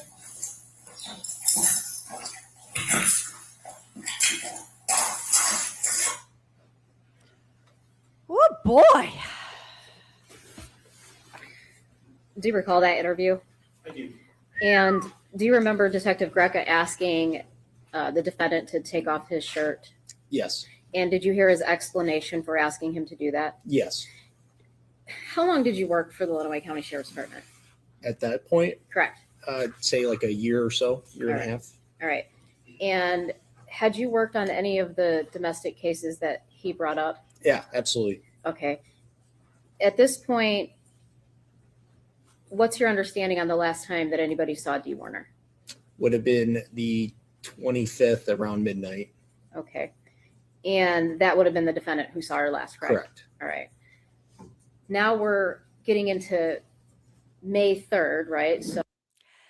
So Luna, good question here. The son, Jaron, was arrested at one point on tampering with evidence charges. Those were all dropped. And I can understand why they would have thought that the son was involved in some way, but that has not been proven since all of those charges have been dropped. So April 24th, 25th to May 3rd, did you expect to see anything on the defendant's body at that point? Only if it was something substantial, minor scrapes or bruising, not so much, but any substantial bruising or cuts. Okay. At what point in time, well, strike that. Did you do anything else involving this investigation? After that point on the 3rd, Correct. I did some employee interviews, but beyond that, no. All right. Were you taken off this case at some point? I was. And do you recall approximately when that was? It would have been shortly after the 3rd, probably like the 5th or 6th of May. Okay. The employees that you interviewed, were those employees that were present on April 25th, 2021, or just employees that worked for them in general? Just employees that worked for them in general, not the ones that were allegedly there. Okay. All right. Thank you. I have nothing further.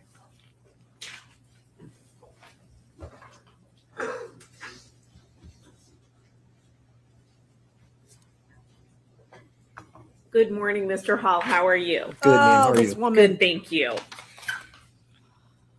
So you were involved on the case essentially from April 25th, 2021 to roughly, would you say end of May 2021? No, it would have been probably like the 4th or 5th of May. Okay, So first week of May. Yeah, so shortly soon after that. Yes, ma'am. sorry to interrupt you. No. So when you approached Mr. Warner on April 25th, 2021, Mhm. he voluntarily spoke to you, correct? He did, yes. And he didn't have to do that. You'd agree? Agreed. Every citizen has the right to not speak to the police, Of course.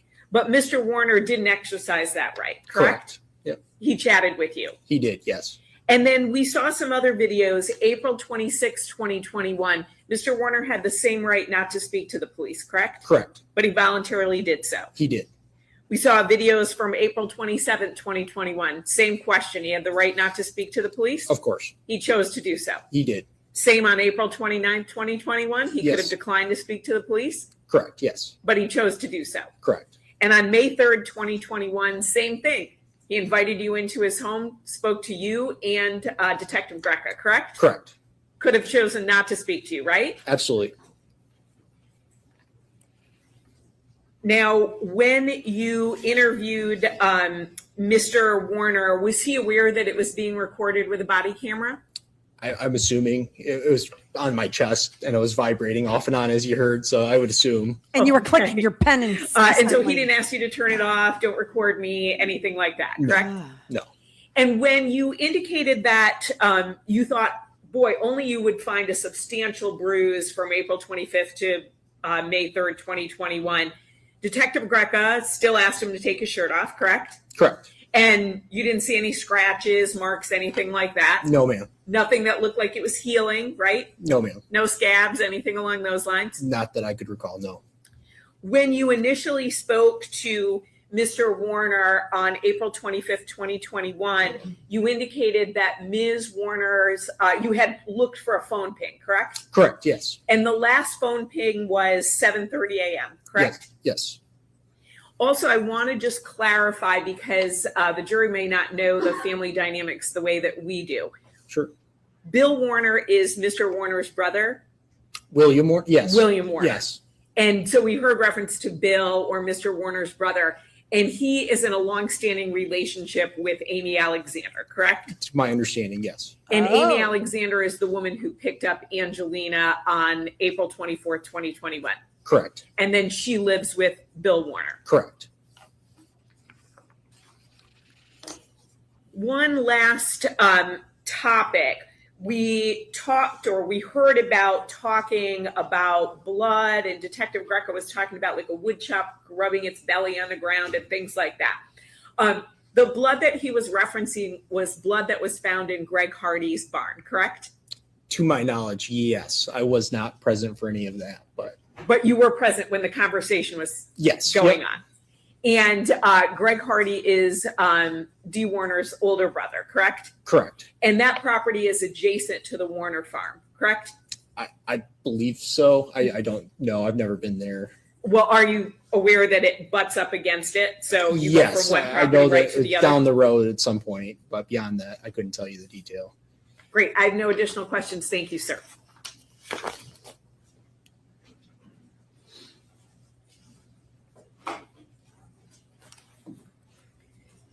You were asked if the defendant agreed to speak and cooperated with the investigation on April 25th, 2021. Is that correct? Correct. And 26th, 2021, correct? Yes. And the 27th, correct? Yes. Right. On the 27th, you observed all those body cameras, correct? I did. Yes. And did Mr. Warner, in fact, kick officers off of his property at some point in time? He did. Yes. Okay. And at what point in time was that? Right on the daytime part of that video of the 27th, he revoked, said he had things he had to do right as the drones were about to go up and the dogs were going to start walking around. Okay, thank you. And the last phone ping on the that you indicated was at 7 a.m. Do you know where the location of the last phone ping was? To my recollection, it was the nearest cell phone tower to the Warner farm there on Munger. So just down the road was the nearest tower. Okay. And again, the blood at Greg Hardy's farm, did you have knowledge about that being animal blood? Just that it was told to me afterwards, yes. That it was animal blood? Yeah. Okay, thank you. I have nothing further. Mr. Hall, you were there on April 27th, 2021? No, ma'am. Oh, you were not? No. Okay, so, but you did review the all the body camera footage, correct? Correct. Yes, ma'am. Do you recall Detective Greca indicating that he told Mr. Warner a shorter period of time that the police would be there than he actually planned on having the police be there? I couldn't recall that exact detail, no, but it's all within the realm, yeah. Sure. So that doesn't sound unusual to you that Detective Greca wanted Mr. Warner to stay with the police and wanted him to consent to a search. So he told him a shorter period of time. Does that sound surprising to you? No, that's not surprising. And then Mr. Warner actually indicated that he had to go farm. He couldn't stay with the police any longer, correct? Correct. And he invited you back because it looked like it might rain. So he said, if it rained, come on back, correct? He invited us back the next day, correct. But he also said, if it rained, feel free to come on back, correct? I believe so, yes. And when you indicated the drones were about to go up, the dogs were already there on the property, correct? Correct. And Mr. Warner didn't revoke consent at any point in time when the dogs were there, right? It was been shortly after, but yes, Sure, because he indicated he needed to go and farm, right? correct. Well, I have that's no what he additional said. questions. Thank you. Oh my gosh, that woman's voice is so stinking abrasive to me. And I the am defendant so told sorry. Detective Greca you can search anywhere but here, correct? Correct. With the dogs and the drones, correct? Correct. Okay, nothing further. Anything else, Ms. Sharkey? No, thank you, Your Honor. Thank you, sir. You can step down. She is so stinking abrasive. Everything about her. And Oh, I don't know what we're doing here. All right, let me just zippity zip us. Nothing. Thank you, Your Honor. okay. Thank you.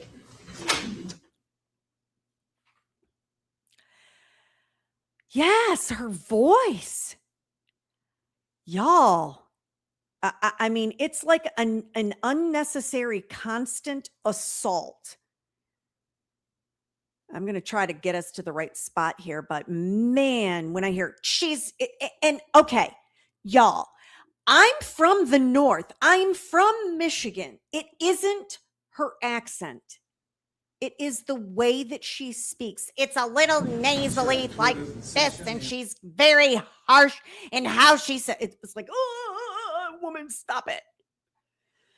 Honorable Michael Saber proceeding. Maybe seated. I can bring the jury back.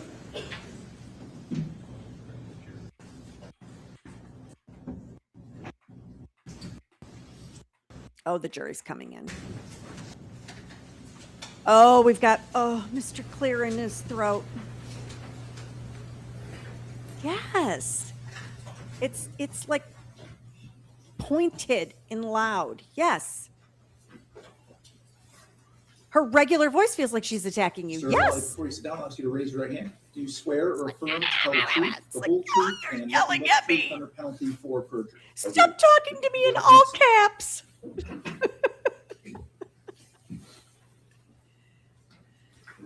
All righty. Who we Good got morning. now? Morning. Could you please say your name and spell it for the record? Dustin Lally. DustinLolley. Thank you. How did you know Dee Warner? I've been dating her daughter Raquel since 2016. Okay. And are you still dating her today? That is correct. Okay. You guys have kids? 3 kids. And back in April of 2021, how many kids did you have at that point in time? 2 girls. And do you recall around November of 2019, you working on a project? Yes. Okay. Can you explain that to the jury? We purchased the house from Dee and Dale Warner in November of 2019. We gutted our house and started a full remodel on it. Is that the house you currently live in? That is correct. And where is it in relation to the Munger property? It was in that middle of the picture, you know. Do we I would all say remember that in opening statement? Behind their house, Okay. the Warner's house. So a mile, half a mile? Could you give us an estimate? Half a mile. And what street is your house on? Carson Highway. And would that be north or south of the Munger, of Carson and Munger? It'd be north. Okay, great. And what you say you fully gutted the house? That's correct. Did you do the work yourself? Yes, I did. And could you explain like your daily pattern of how you would work on the house? I'd go to work early, 7 a.m., 6 a.m. When I get home in the afternoon, I'd head straight to my house and work on it till approximately 9 o'clock at night. Okay, and then what would you do? I would leave there and meet Raquel and our kids at the Warner residence, where we would shower and eat dinner, and then we would head from there to where we were staying during the project at Raquel's dad's house. Okay, so you weren't living at the house while you were gutting it. That is correct. And explain where you were living then? Wheelan Road, Tim Bach's house, Raquel's father. Okay. So how long did this go on where you would go to work, work on the house, and then go over to the Munger farm for dinner and family time? How long did that go on? A very long time. I worked on the house, from 2020 is when I tore it apart until 2022. Right. So up until April 2021, the pattern is still going on. Correct. Okay. And does this conclude weekends too? Yes. From the weekends, it'd just be from when I woke up till maybe 10 or 11 at night. And when you went over there, and you said generally it was around 9 p.m., is that right? To the Munger house? Yes. Would everybody had waited for you to eat or what? Nope. Everybody's already ate. Usually our daughters would be bathed and ready for bed. I would walk in and I'd eat by myself at the kitchen table, or I would be the only one eating. Yes. Okay. And just describe for the jury a little bit the room that you would be sitting in. You said you were at the kitchen table. Kitchen table that's connected to the kitchen, obviously. Okay. Yeah. In the living room, where's the living room from the kitchen table? Yes, right next to it, 15, 20 feet away from the living room. Okay. Open floor plan. Open floor plan. Okay. Sir, we And just so, watched body would you sit by cam yourself for at the table? hours. No, occasionally I'd have Raquel sitting with me, Dee sitting with me, conversating. Okay. And what about Dale? Was he ever in your presence? Not in the kitchen with us, no. Where would he be? In the living room, maybe elsewhere, not in there with us. Okay. And can you give us a sense of approximately, is it like half of the time he would be there, every other? I mean, I think it would depend on the time of the year. For maybe it was busy with the plant or the harvest. Wintertime, he'd be there. okay. So were you around enough to know like the different seasons of farming? Yes. Okay. Yes. And you just mentioned planting. Could you explain what that means? Spring, you'd be getting tractors ready, planting crop. Summer was a little slower, and then fall would be the harvest. So that'd be one of the busiest times. Okay. And so are you saying that Dale's presence in the room there where you were eating your dinner depended on the season? That's correct. Okay. And which seasons would he be normally gone? Plant and harvest. Okay. And were you able to observe Dee's attitude, her feelings during those times? Was it the same as always? Was it different? No. Definitely when Dale was not around, Dee was a lot more relaxed, laid back, could be herself. When he was around, she was uptight and watching over her shoulder. Okay. Did you, while you were there and Dale was there, on the occasions that Dale was there, did he make comments to you regarding Dee that you recall? Yeah, I would call there was a fair amount of degrading comments. Do you have any specific examples? Yes, there would be comments about Dee's cooking. Do you remember anything? What would the comments be about the cooking? Just what the hell is this, or this is burnt, or this isn't done. That's as far as cooking. There was other degrading comments about Dee's choice of clothing or what she was wearing. Would he direct these comments to Dee or to you? He would say them loud enough so she would hear them, or when she's in the presence of the comment, definitely so she could hear it. But it was said to me. Okay. I would just object to speculation to the part where she could hear it. He doesn't know Mr. Warner's purpose for saying things. I guess if was Dee actually present in the room when he was saying these Yes. things? Okay. I think it's fair to say. So Probably to the heard extent it. That the answer included a comment about what Mr. Warner's purpose for saying it was. I would agree with that objection. I think that is speculative. Thank you. So, but I do think you just said that the comments themselves were at least directed to you. And how did you know that he was directing them to you? Did he use your name, for example? My name, or he's looking directly at me. Okay. All right. And how often do you think those comments were made? I would say I probably heard about 24 of them.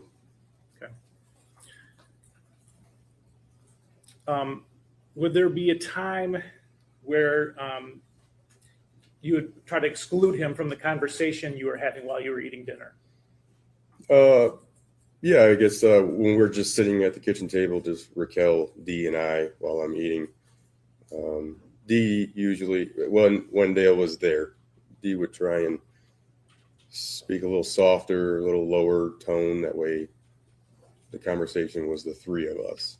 Oh. And then did Dale do anything that you saw to try to get in the conversation? Yeah, there's one time I can remember specifically where we were eating. I was eating. Dee and Raquel sitting at the table with me. Dale was sitting in the living room, and he would walk to the pantry behind the kitchen table. We know where it is. And he would get 2, 3 M&Ms, and then slowly walk back by, go sit on the couch. How and then weird. get back up, and then walk past us to 2 or 3 M&Ms, and then so on and so forth. Slowing down at the kitchen table. Okay.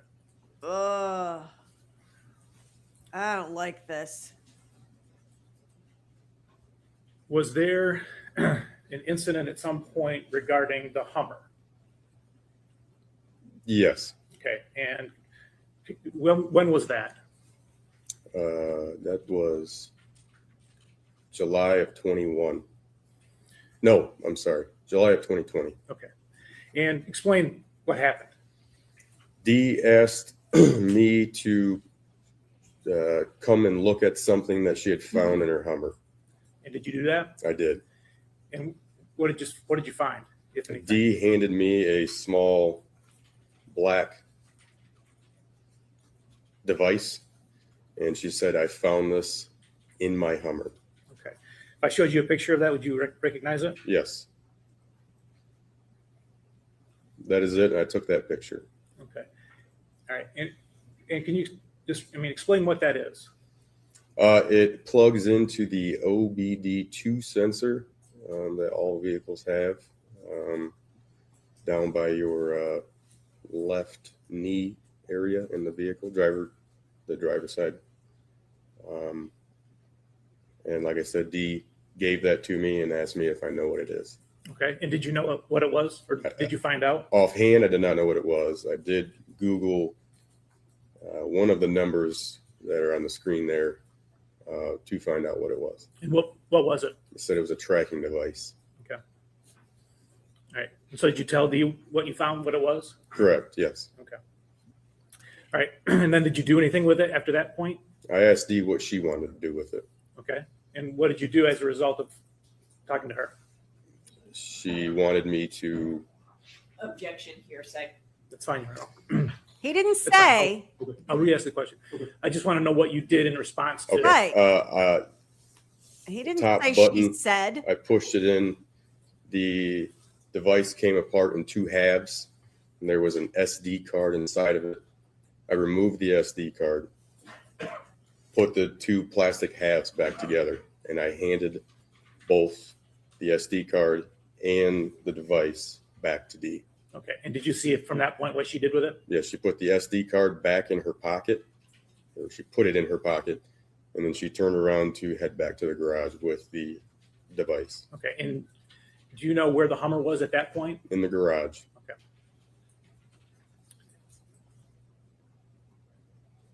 Now I want to take you to Saturday, April 24, 2021. Do you recall what you were doing that night? Like 7, 8, 9, 10 o'clock at night? Definitely working on the house. I do believe we had company over at some point in the night. Okay. And do you recall Raquel leaving to go back to her dad's? Yes, Raquel and our daughters were at the house earlier in the afternoon. Raquel left with our daughters to get him back to Tim's to bed. Okay. And do you know approximately what time you went from the place you were working on to Tim's? I would say the 10 to 11, closer to 11 o'clock p.m. Okay. And does your route between your house on Carson and Tim Box take you past the Munger farm? It does. Did you notice anything out of the ordinary when you went by? The only thing I noticed were the lights on in the house. Okay. Now, Sunday morning, April 25th, Did you have plans for that day? Yes. What were they? Raquel and I were planning on going floor shopping, flooring for our house. Okay. And what about for breakfast? Did you have breakfast plans? Yes. And what were they? To go to Dee's house where she often made Sunday morning breakfast. Was this every single Sunday, or what was the arrangement? Unless we had something that we couldn't make it, yes, every Sunday. And so do you go over there that Sunday morning? Yes, we did. Can you give me an approximate time or an exact time if you know? Approximately 9 a.m. All right. And who goes with you? You and who else? Me, Raquel, and our 2 daughters. And when you get there, is anybody home? No. Is it a situation where you guys knock on the door, or what's the custom when you get to the Munger house? The door was always unlocked. We'll walk in. All right. Okay, so you see anybody in there when you get inside? No. Do you personally look around or yell any names or anything like that? Nope, Raquel. Okay, so you saw Raquel go? Yes. All right. And as far as you could tell at that point, no one home. Correct. Did you, when you pulled in the very first thing, did you see anything unusual? I did notice the Hummer and the JCB telehandler parked down at the office. So the JCB, the front end loader, right? Correct. And the Hummer were both up or down, however you describe it, but they were positioned at the office. Correct. Okay. Like parked in the parking lot, parking spots in front of the office? Yes. Okay, great. All right, so do you end up eating breakfast? Yes. And do you remember, was it like a cereal or was it something that you would make or what? Raquel had made a meat and eggs. I don't remember. So Can you give us an approximate how much time it took to make and eat breakfast? 30 to 40 minutes. We were done eating. Okay. And then what do you do after breakfast is finished? We load the girls up in the car. We then drive down to the office so that Raquel can go see her mom, which we thought that she was at the office. And why did you think she was at the office? Because the Hummer was parked in front of the office. Okay. All right. So Raquel gets out of a car, truck. What are you driving? Truck, a pickup truck. Yeah. Raquel gets out of the truck. Mm-hmm. She walks in. I stay in the truck with the girls, and then Raquel returns, and she said she's not in there. All right. And then where do you go? We then drive to our house. We just sit in the driveway in my truck while Raquel makes phone calls, trying to find Dee. All right. And you're present for those calls? Yes. All right. So do you know who she called? I know she called her siblings and Stephanie Focal. Stephanie Focal.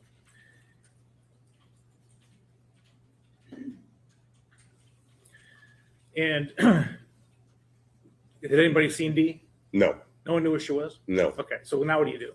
So then after the phone calls, we then drive back to the Warner residence. We pull into the new shop. I get out of my truck because I know that the camper, the motorhome, is parked in the new shop. I get out and I walk in to see if possibly Dee slept in the new camper that night, or not the new camper, the camper that night. Okay. And just the new shop, is that the big building that's kind of attached to the office? That's correct. Okay. And it has the 4 big overhead doors? That's correct. Okay. All right. So you look in the camper, no Dee. No. Get back in the truck? Yes. And then where? And we drove up to the house, went back inside the house, and from there, that's when we searched for Dee. Okay. At some point, do you go to the Hardys? Yes. Okay. When is that? After we had searched the house and, of course, did not find Dee, Okay. we loaded back up. We drive down to the Hardee's Event Center, where there's 2 bedrooms located in the barn. I go up in there, look in the 2 bedrooms. 2 bedrooms were empty. Didn't look like they had even been slept in. And then we proceeded on to the Hardee's residence. So the event center, how far approximately from the Munger farm? A mile, if. And and then the Hardy's residence, how far is that from the event center? Once again, a mile. And do you contact anybody at the Hardy home? Yes. Who's there? Shelly Hardy. What about Greg? No, he wasn't there. And did Shelley have any information about Dee? None. And so then what do you do? So Shelly gets in my truck with us, and we go to what we call the Cedar Point property, which is M50 near Onset Highway. And there's a barn on that property with a bedroom in that as well. Okay. You searched there? Yes, I got out of my truck. I walked in and searched that bedroom. Okay. Anything at all? Not as far as D, no. Okay. Anything else? Anybody there? Yes, Who's there? Brian Bush and one of his friends. Okay. Hunting. You say they're hunting? Hunting. That's what they told me. And how were they dressed, if you remember? They were dressed in a camo hunting gear.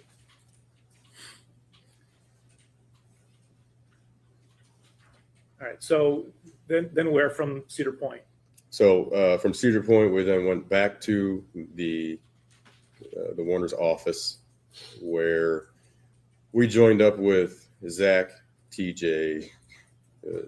TJ, and attempting to look for Dee on security camera footage. So do you remember what Raquel does? Does she go in the office with you, or does she go someplace else? Raquel and Shelly go back into the house. Okay. And where are your daughters at that point? They're still with us. We had not, I don't believe we dropped them off yet.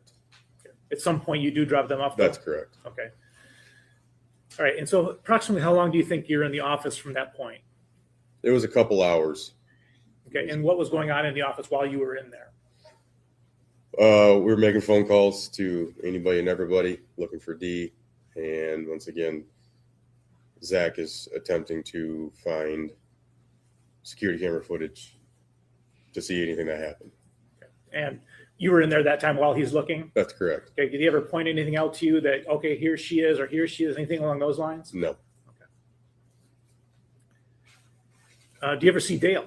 Yes, a couple of times. And when was that? While we were while Zach is going through the security cameras, Dale comes in and out a few times. Okay. And does he make any comments or anything happen when he's in there? He was just talking about she probably took off. Not sure where she went. She was sleeping when I left this morning on the couch. And you said he was in and out various times. Did he tell you when he was leaving out what he was going to do? Yep, gonna go spray. Is what he had said Not the spraying again. Two times that he left. I'm gonna head out and spray. Okay. Dale did likes you to spray his Hear the speed. spray or see the sprayer leaving anytime after that? I did see the sprayer one time leave and then one time return. Was there any mention of calling the police? Yes. Who mentioned that? It was either Zach or TJ. And was Dale there when that was mentioned? Yes. Did he have any response? I wouldn't get ahead of yourself along those lines.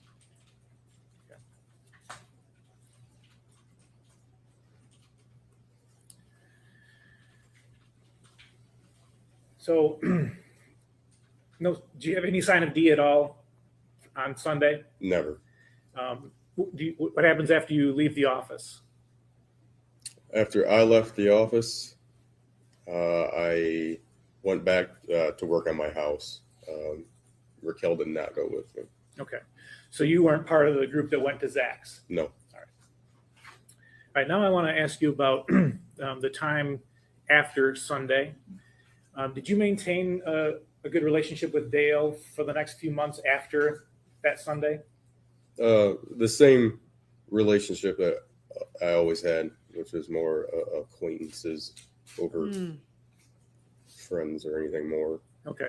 Did you have any Hard to post conversations Dale. with him in that 2 or 3 months immediately following the Yes. Sunday? In July of 21, Dale came to my house and just stood in my living room and talked. Okay. And do you remember any of the comments that he made at that time stand out to you? Yes. What was it? Dale told me that, Dee fucking hated you, right? You know why he would have said that? Objection, speculation. I'll withdraw, Your Honor. Oh my.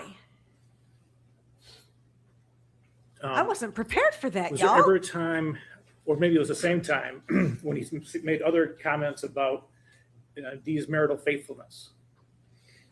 Yes, that also was something that he spoke of about. She probably ran off with another guy. Okay. Did he say whether he had any knowledge of any past marital infidelities? No, not to me.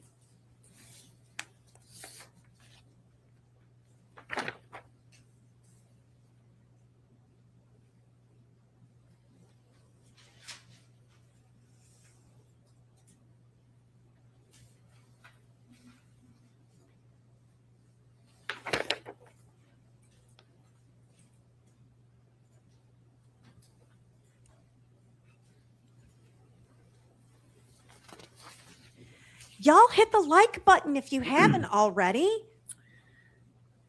Did you Leave your borrow DNA any on my thumbs equipment, up. right around that period of time from Dale? Yes, I did. What did you borrow? The JCB loader. All right. And do you remember the comment he made around the time that you were asking him to borrow that regarding the investigation? Yes, I did go over to ask if I could use it to move insulation at my house. And I just said, "Hey, what's going on?" And he said, "Oh, not much. They're trying to fucking pin this on me." Okay. And did he say anything more about the police having been there with dogs? Yes, about how he had requested they leave, and that was tied to the conversation about they're trying to pin this on me. And did he say a particular place that he didn't want the dogs to go? Objection leading. It's an open-ended question, Your Honor. It's a subject matter. Which with very specific context in the question. All right. I don't think there was that much context in the question. I think Mr. McCready's pointing him to a direction, and the witness is free to say no. So I don't think it's objectionable, overly objection. Yes, he said because I kicked them off the property, and they wanted to get in that barn, the sprayer barn. Okay. All right. Thank you. Nothing further.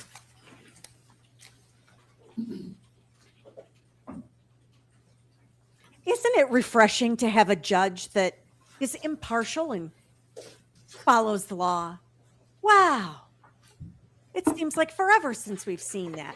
Judge Good morning, Lisa Mr. Lally. Lott. My name is Marissa Savinsky. I represent Mr. Warner, and I just have some questions for you. In regards to the comments Mr. Warner would make about Miss Warner's food being burnt or not liking the food, what would Miss Warner say back? She would roll her eyes. Every time? Yes.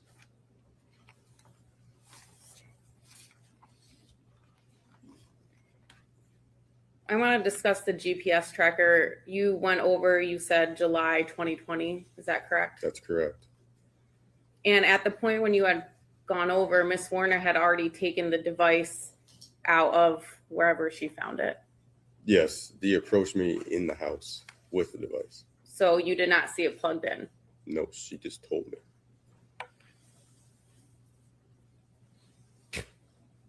You have no personal knowledge of where Miss Warner found the device. No. And you testified you didn't know what it was? When she initially showed it to me, correct, I didn't know what it was. And you had to Google to find out information about it.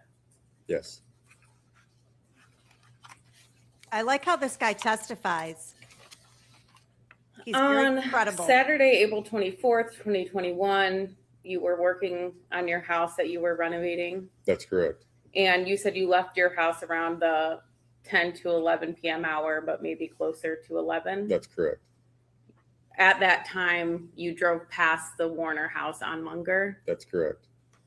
And Miss Bach, Raquel, your girlfriend, she had left well before when you left with the kids. That's correct. You testified that on direct that you saw lights on at the house. That's correct. But you actually didn't recall anything unusual at the house when you drove past. No. And you only remembered one light maybe through the front door, nothing specific, correct? Correct. But it sounds like they weren't Moving on lights to April on 25th, in general. you go to the Warner home again in the 9 a.m. hour. Yes. And when you drive onto the property, you entered through the west side of the house on the driveway. That's correct. You walked right in. Yes. The doors were not locked. It Yes. sounds like they almost never were locked. As far as I can remember. You then went to the office where you stayed in the car and Miss Bach went inside. Correct. At some point, you leave the farm, you go to your house. Yes.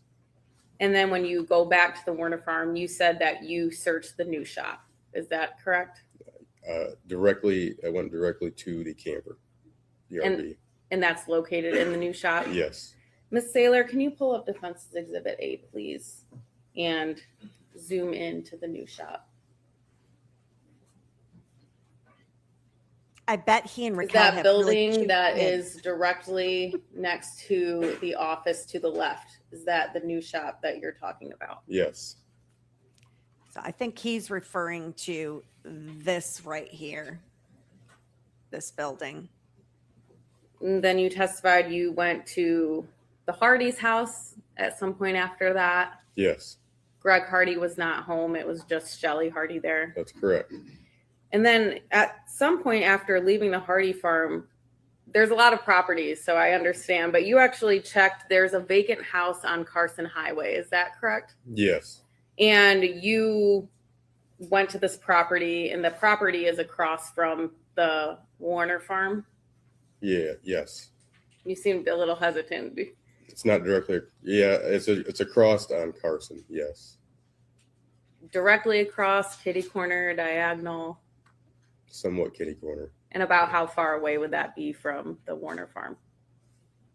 200 yards. 200 yards. So you went to that property. The house was vacant. I couldn't even get in because it was locked. Okay, you didn't get in. You checked the property around the house. Yes. Are there barns on that There is. property? You didn't go into the barns though, did you? No. And then after that is when you went back to the farm and went into the office, which is what we heard you testify about, correct? Yes.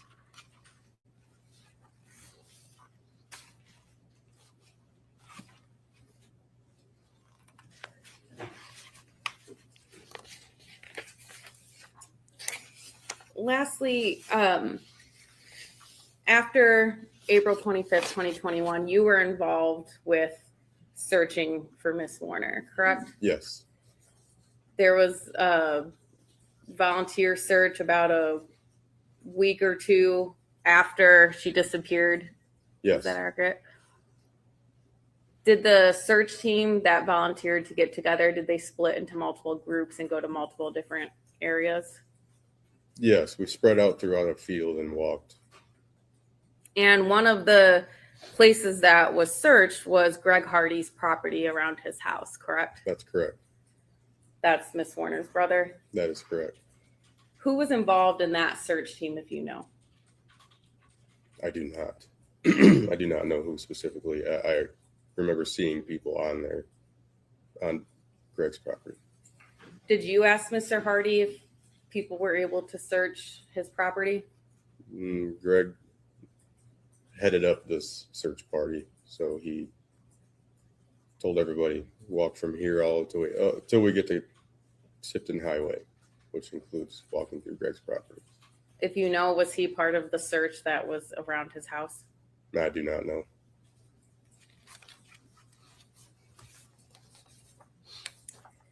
I have no further questions. Thank you. So I wonder if their Saudi defense, some other dude did it, is that Greg Hardy, her brother, is the one that killed her, because they're talking about the home being unlocked. They're talking about Greg Hardy's property. This has come up a couple of times Just two quick now. questions about that search you just talked about. Had you ever, I mean, Dee had left and gone away for a night or two before, correct? You were familiar with that? Only by accounts of Raquel. Okay. Had you ever searched for her before? No, Okay. And as far as you know, did Dale participate in that search? he did not. All right. Thank you. Nothing further, Your Honor. All right, are we, oh, I'm sorry.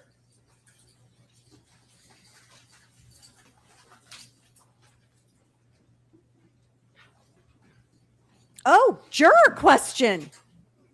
Eek! I'm so excited. I almost missed it. Yes, Melissa. I'll get us caught up here. Because after this, we have like a 2-hour lunch. From, oh boy. right, we have received a question from a juror. It's my understanding that neither side has any issue or objection to me asking that question. No objection, Your Honor. That's correct, Your Honor. All right, so the question is, what was Dee's reaction when she found out about the tracking device? Oh. She was extremely angry, very angry, and she was angry before I told her what the Google search resulted in, and then when I told her it was a tracking device, she was very angry. All right, Mr. McCready, any further questions? Yeah, nothing further, Your Honor. Thank you. Ms. Vinsky. No, thank you. Okay, are we excusing Mr. Lally from his subpoena at this point? Yes, Your Honor. No objection. Thank you. So thank you, sir. You can step down. You're excused from your subpoena. So if you'd like to stay in the courtroom at this point, you may. Thank you.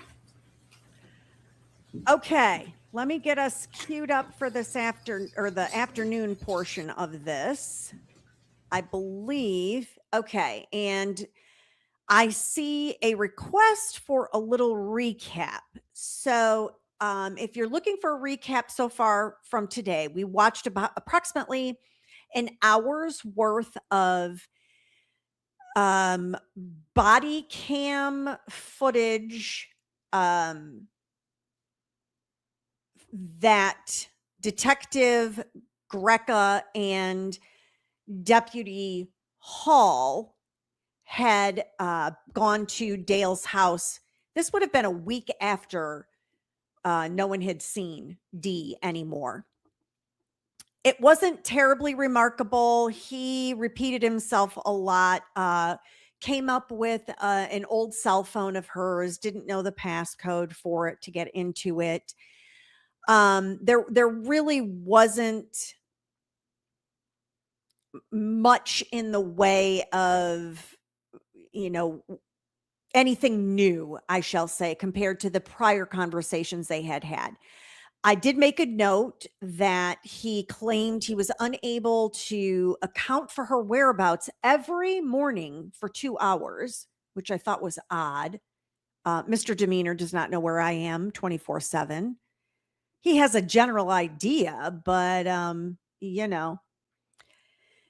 that was strange to me. The fact that he didn't have the passcode to her phone, also strange to me, because that kind of leads me to believe there were issues in the marriage.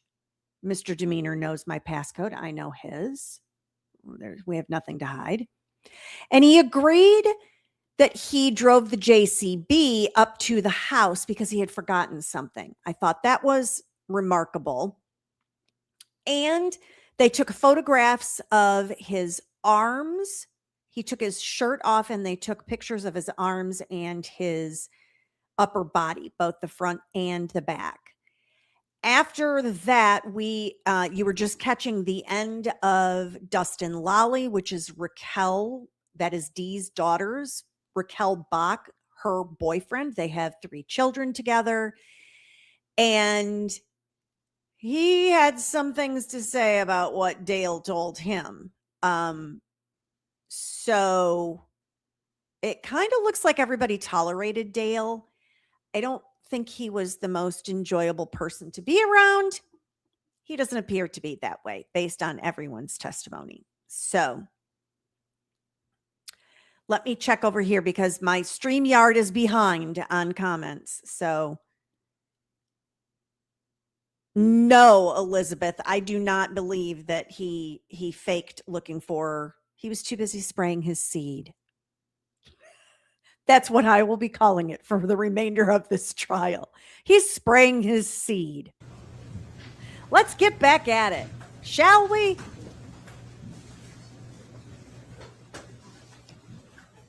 There's 2.5 hours left of this day here. We'll get through an hour of it, I would Brody? say.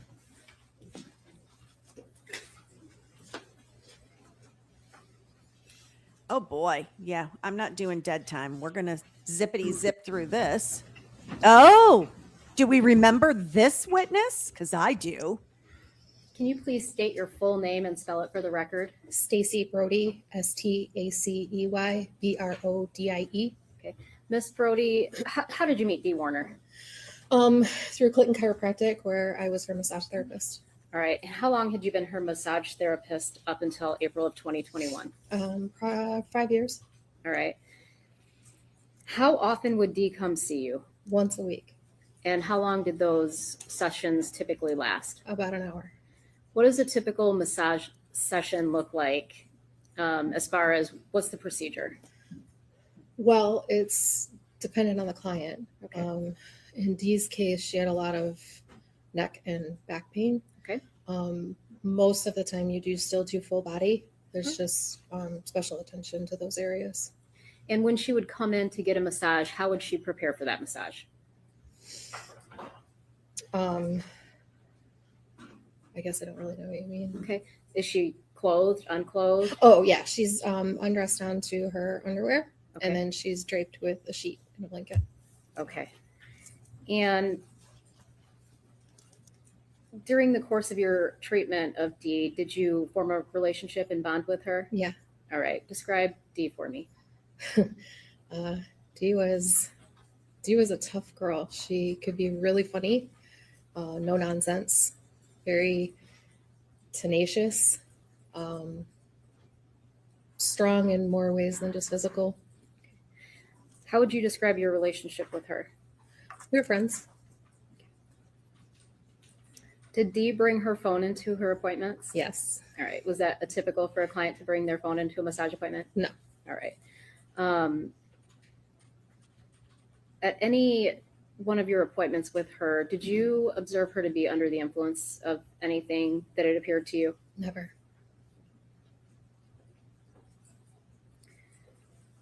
While doing massages on Dee, did you have the opportunity to observe anything that concerned you? Yes. Okay. And when was the first time that you saw something concerning? I would say it was probably about a year into seeing her. There was a large bruise about the size of an orange on her right hip. Were there any other bruises similar to that you saw on Dee's body? Yes. All right. Approximately how many times did you see that bruising? Throughout the 5 years? Yes.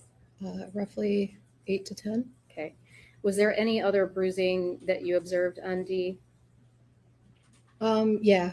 I didn't think to question her on obviously like if she had something on her chin. Okay. Did you observe any bruising on her arms? Yes. All right. And describe those for me. Best described, it looked like a handprint, like she'd been grabbed. Oh. All right. And where did you observe those bruising? Upper right arm. Okay. So like up here? Yes. I agree, Melissa. What a great idea. When was the last time you saw Dee Warner? The Wednesday before she went missing. Okay. And was that for a regular appointment? Mm-hmm. Is that a yes? Yes, sorry. Okay. No, that's okay. We just have to say it for the record.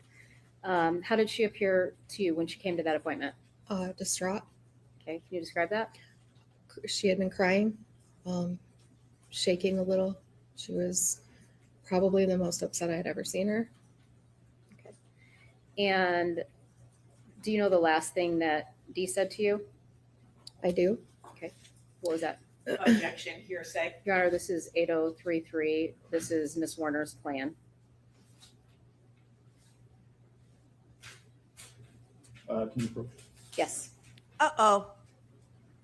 Sidebar. And if you didn't see all of the body cam that Dale had, Dale's a Ms. Brody, I'm talker. going to rephrase the question, okay? Okay. Did Ms. Warner indicate to you the last time you saw her that she had some sort of plan? Yes. Okay, and what was that?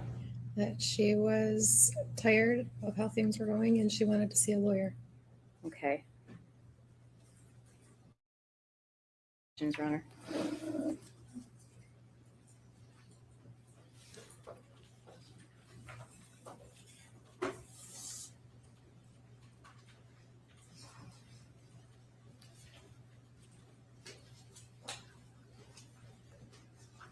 Good afternoon, Ms. Brody. My name is Marissa Finsky. I just have some questions for you. You stated that Ms. Warner started out as your client for massage therapy, correct? Yes. And she would be seen for neck pain, headaches, upper back, and shoulder pain. Does that sound accurate? Yes. Find me a woman that doesn't. When Miss Warner would come to an appointment, you said the last appointment she came in and she was crying. Yes.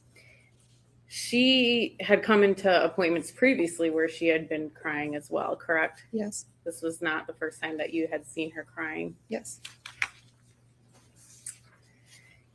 And you testified about bruising that you saw on Miss Warner. For these bruises that you claim you saw, you didn't document any of them? No, I'm not required to. Even though you're not required to, you still didn't document any No. of the bruises? And you testified under an oath at a hearing. You testified under oath at a hearing on June 20th, 2023. Is that correct? Sure. And I can, would you like to see the transcript to? I believe you. I reflect- just am not great with Okay. dates. So at that hearing under oath, you didn't mention any bruising that looked like a handprint, correct? I don't remember if I did or not. Would you like looking at the transcript, would that help refresh your recollection? Sure.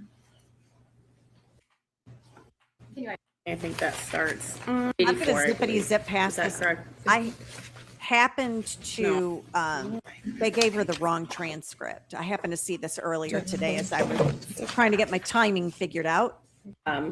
So you're, And she's like, that's not what this says. This is not my testimony.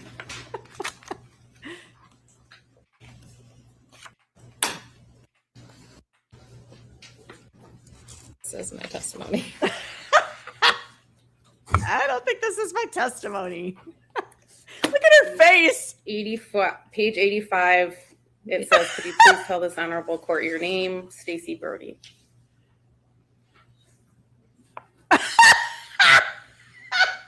I love her face. Oh, she is all of us today. Okay. My Ma'am, apologies. that is not what it says in this I don't little remember any of that. handy dandy binder you gave me.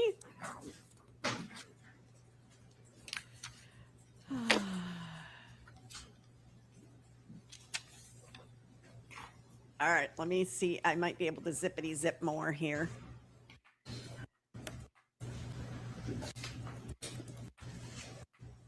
I don't feel that I need to watch her read.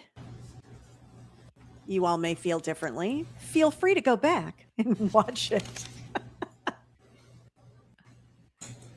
Her face. I love her.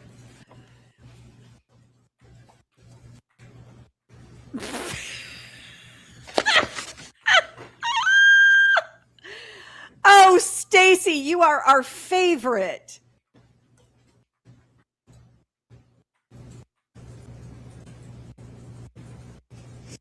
I don't have closed caption to be able to zoom it a different way, so sorry.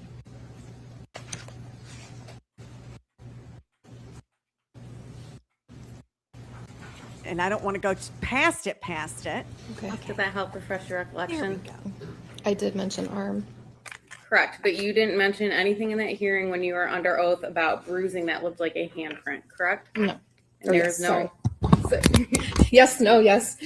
correct, you didn't mention it. I mentioned bruising on the arm, but not in the shape of the handprint. Okay, and then you didn't mention anything about it looking like the bruising was someone being grabbed, is that correct? Not at that time. And you also testified under oath at another hearing on May 3rd, 2024. Do you remember that? Yes. Okay, and at that hearing, you didn't mention anything about a bruise looking like a handprint, correct? Yes. Sure. So I mean, I remember talking about the bruising. I remember talking about the areas of the body, but I don't, if I didn't, then. We watched. If that you don't remember, I testimony. can refresh your recollection, but does that sound accurate? Yes. Okay, and you also didn't mention anything about bruising reminiscent of someone being grabbed, is that correct? Yes. I have no further questions. I don't think that landed quite how they wanted it to, but that's just me.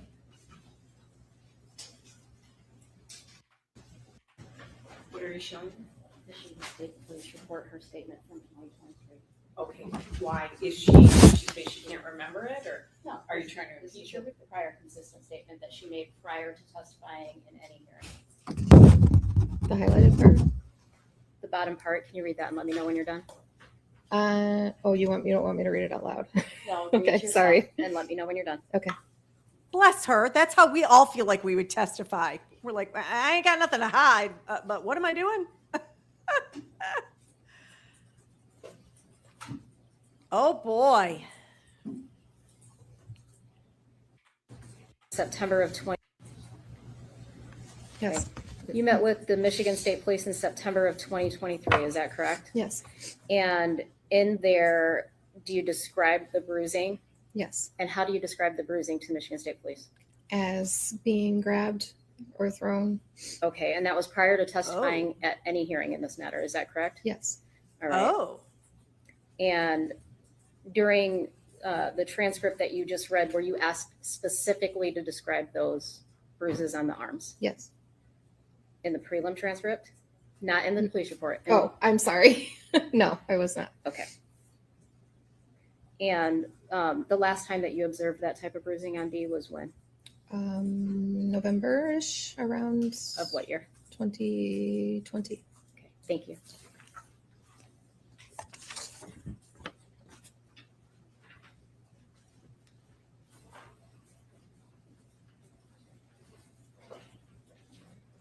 Ms. Brody, you were interviewed by the Michigan State Police on September 28th, 2023, correct?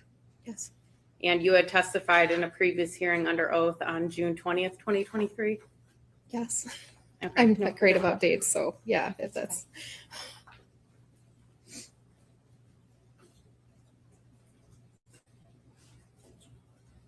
Anything further, Ms. Wise?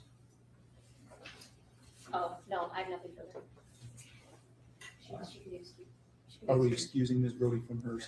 Yes. No objection, thank you. Thank you, Ms. Brody. You're Okay. Okay. Well, that was a big belly bomber for the defense.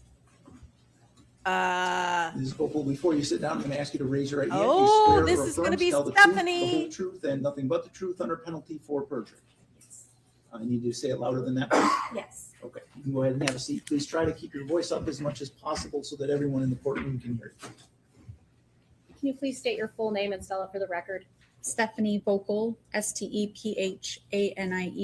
Voelkle. Stephanie, did you know Dee Warner? Yes, And how long had you known Dee? 5 years.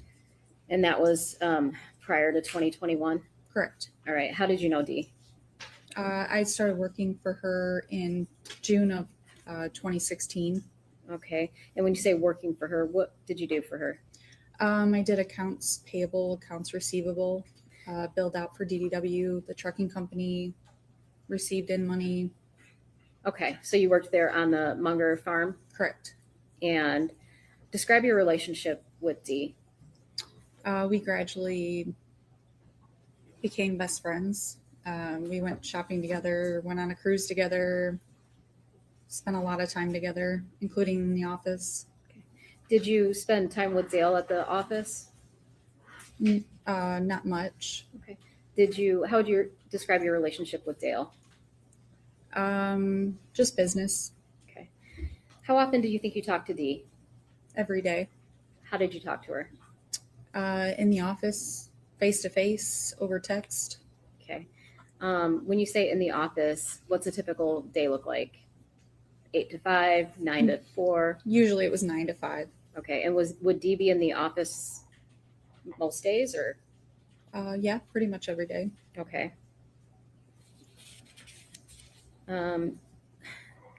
Describe Dee to me, if you could describe her to somebody.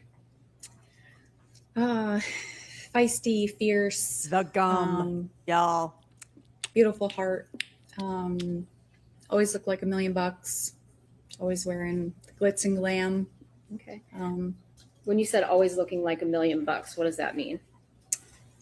She was always wearing something fancy. Okay. Jewelry, everything, the whole 9 yards. Did she have her hair done? Always, yes. And the office was on the same property that her dwelling was on, correct? Correct. And did she ever come down to the office in her pajamas? In her pajamas? No. Okay. I love it.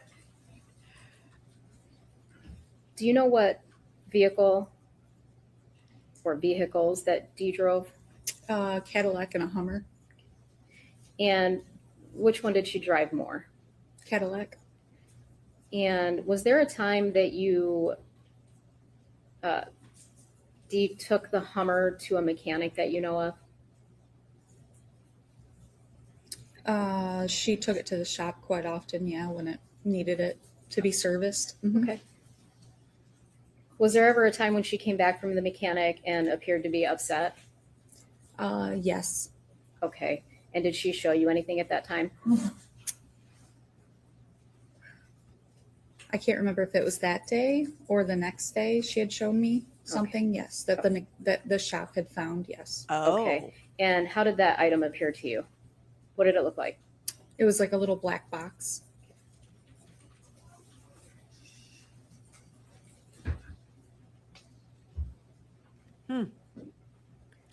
Did you ever see Dee with a second phone that was supposed to be a secret phone? I did not.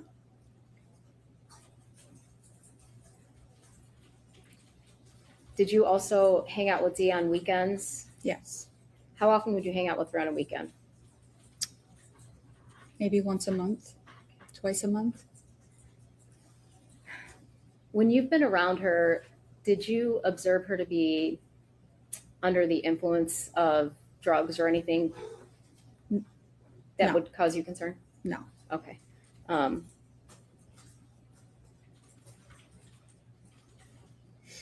Did you go to lunches or dinners with Dee? Yes. Okay. Did anything out of the ordinary happen on some occasions? Yeah, I remember a specific time where we were at Evans Street Station and Dale drove by in his truck when we were sitting there eating dinner. Okay. Did that only happen once? I'm pretty sure it happened a few times. I just can't remember those times. Okay. Your Honor, I would move to strike the response. If the witness doesn't remember, then it would be speculation. I agree, Your Honor. I didn't So I will, take it that sustain way. that objection and strike that answer. Do you remember going to any lunches with Dee and having anybody show up?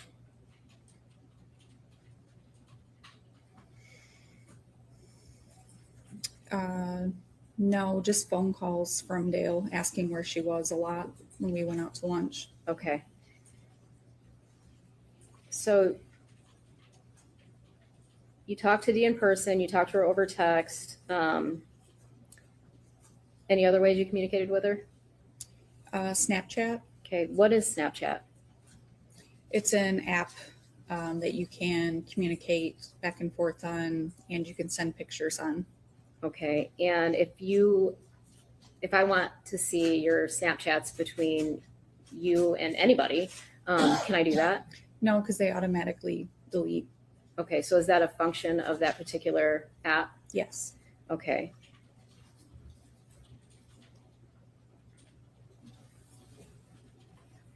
Did you have the opportunity to observe fighting between Dee and Dale?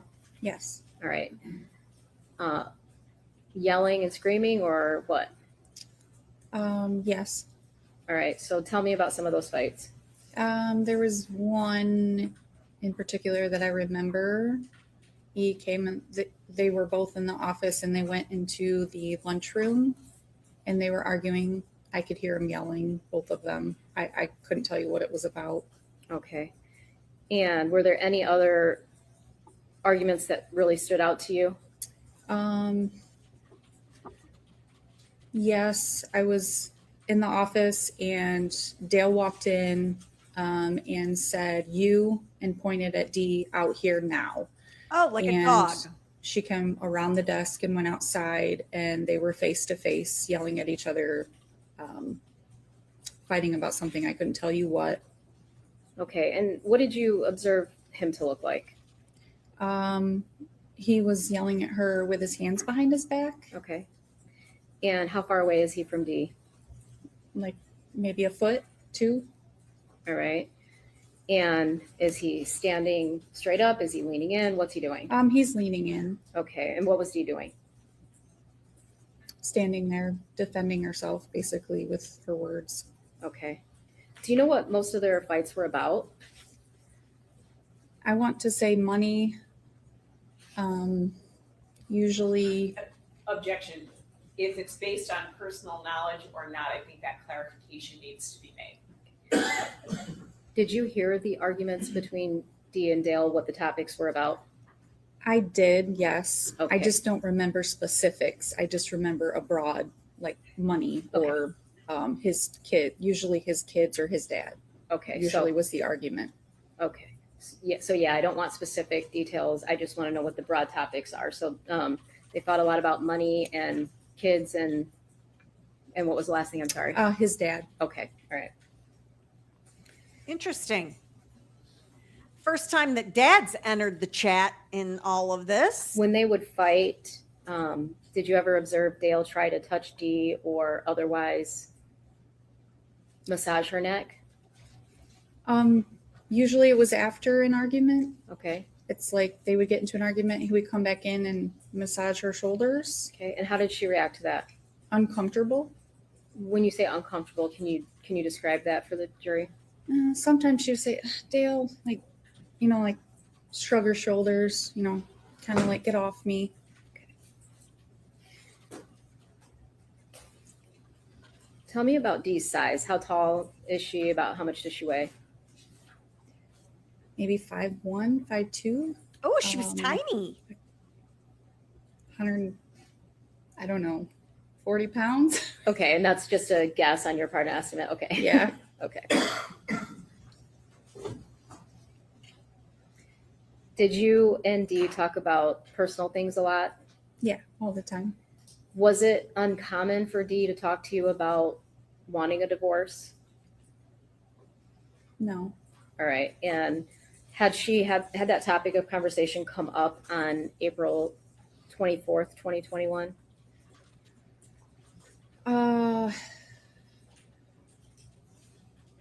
She said that she told Dale that she wanted to sell everything. Okay.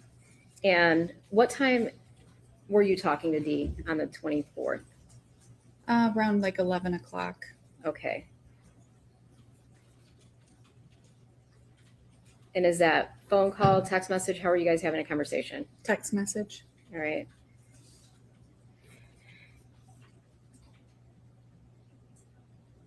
So you guys wrap up the conversation about selling things, and do you reach out to her again that night? Yeah.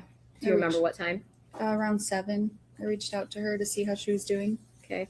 Was that via text, phone call? How was that? Text message. Did you get any response? No. All right.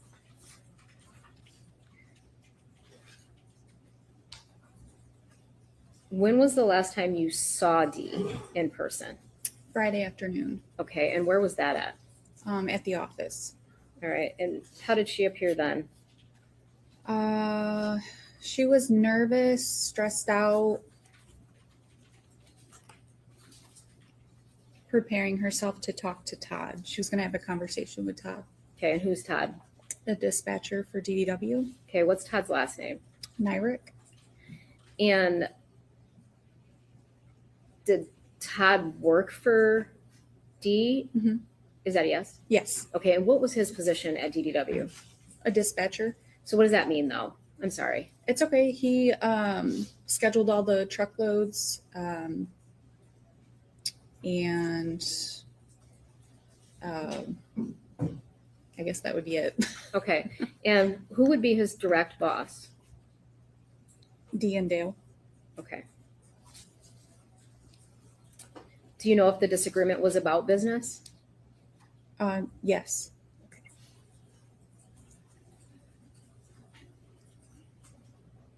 And what was Todd's demeanor like? He was perturbed, mad. Was he not in agreement with what Dee wanted? Correct.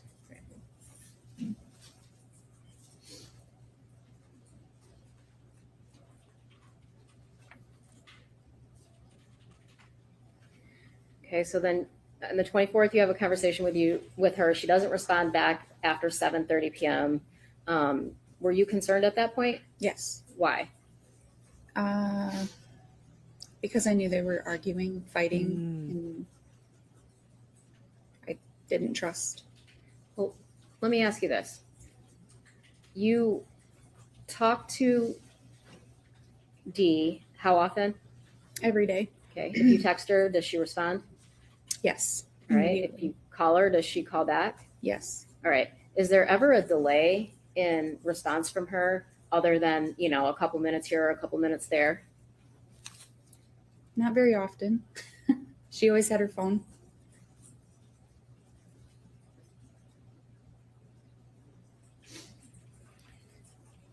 So on April 25th, 2021, that Sunday morning, Raquel calls you?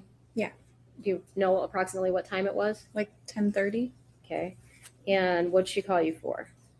She called me and asked me if I knew where Dee was. All right. And did you know where Dee was? I did not. Can you Have you heard imagine? from her at all since your previous night's text? No. Okay. What'd you do after Oh. Raquel called you? I called Dale Okay. Why'd you call Dale? because I wanted to know where Dee was. All right. Did you get a hold of Dale? Yes. And what did he say to you? He told me that they had a fight last night and that she was all pissed off at him. And the last time that I seen her was on the couch this morning at 6:00. Okay. Did he go into detail about the fight? No. All right.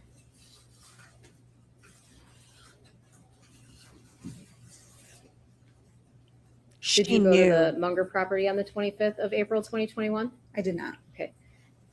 When's the next time you go to the Munger property? I believe it was Monday or Tuesday. Is that to go back to work? Correct. Okay. Is Dee there? No. All right. Do you have a conversation with Dale when you return to work? Yes. All right. And what do you guys talk about? Well, he came in and sat next to me and asked me if I knew who would pick him up, or I'm sorry, if I knew who would pick Dee up without saying anything. Okay. What'd you say? I just said I don't know.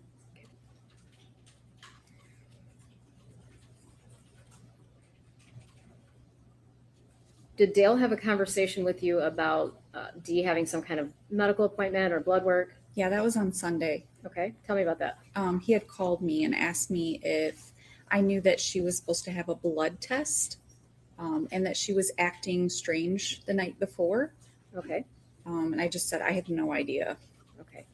Did he follow up with that conversation during the week when you went back in? Yes. Okay. And what did he say to you at that He point? asked me, did you think anything more about the blood test thing? And I just said, no, I don't know what I'm supposed to do with that information. Okay. And did you tell him that? Yeah. You don't. Okay.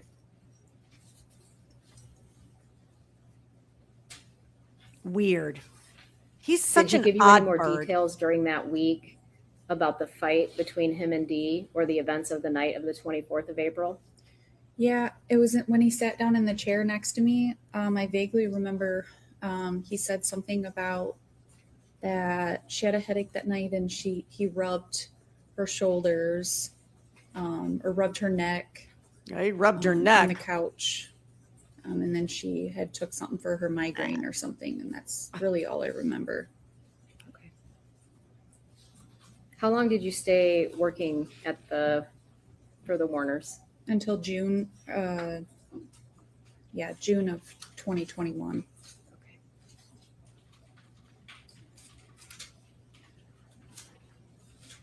Sounds like they got Have rid you of talked to everybody in Dee June. at all since April 24th, 2021? No.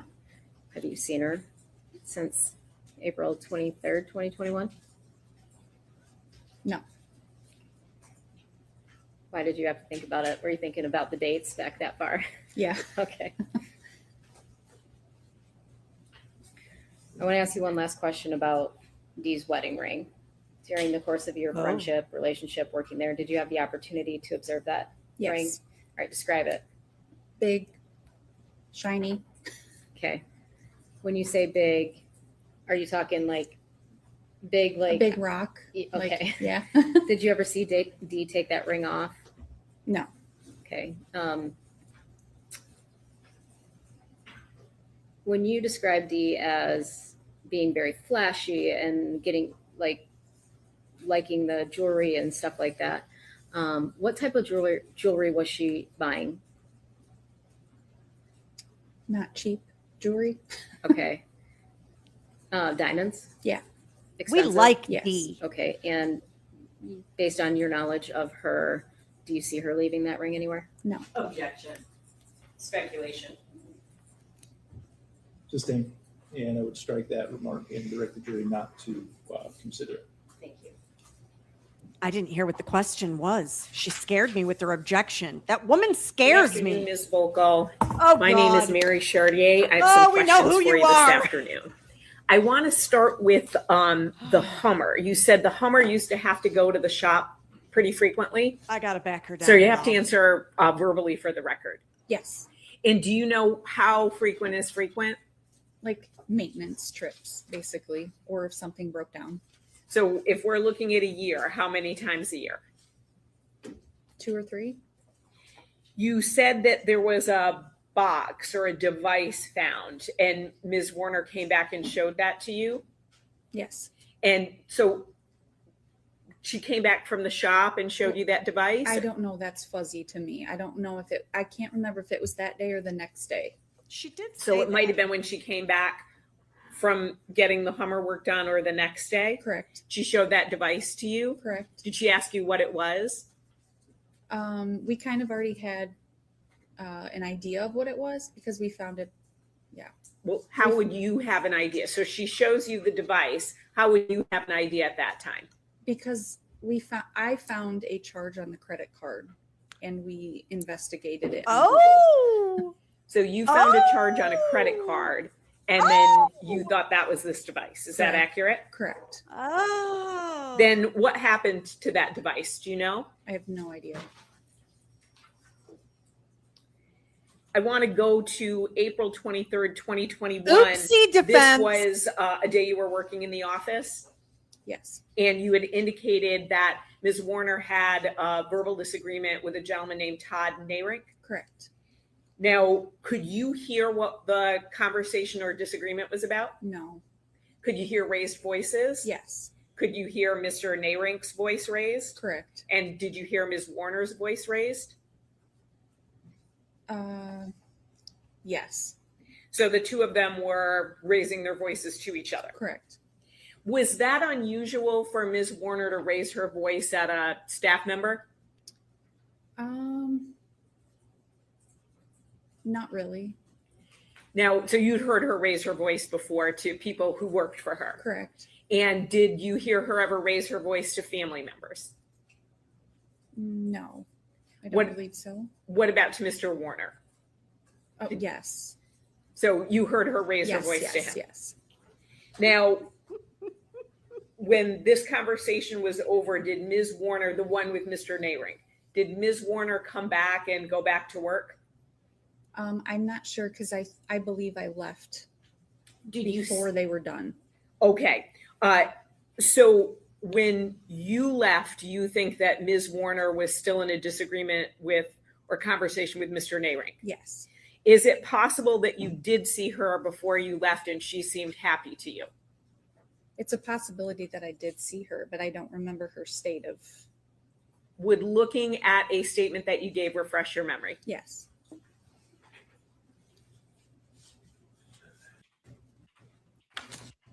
Last? Yes.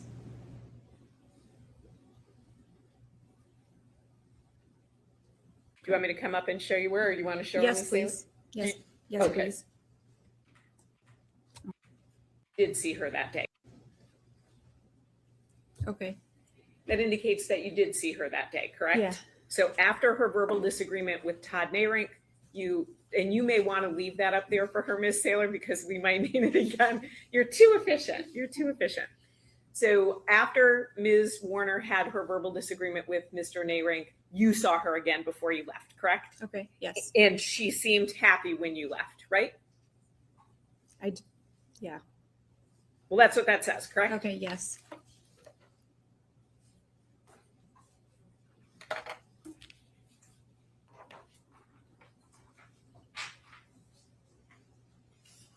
Now, the next day, you had texted with Ms. Warner. You indicated in the morning, roughly around 11 a.m.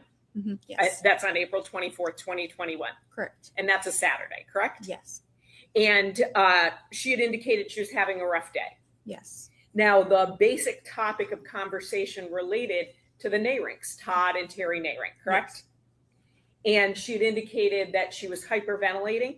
Yes. And she was throwing up, correct? Yes. Now, you also said that she had told you that she had communicated with Mr. Warner that she wanted to sell everything. Correct. The last text that you had with Ms. Warner was when you sent it roughly at 7:43 p.m.? Yes. The next day, April 25th, 2021, that was the day that you communicated with Mr. Warner. That was the Sunday? Correct. And he indicated to you that Ms. Warner was upset with him the night before, correct? Mm-hmm. Yes. And the two of them had an argument. Yes.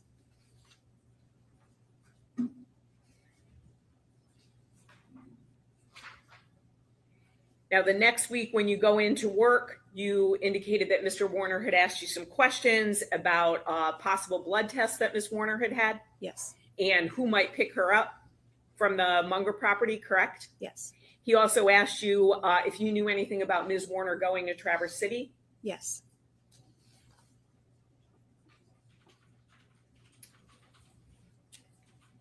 You indicated again that he had later on in the week told you that they had had an argument, correct? Yes.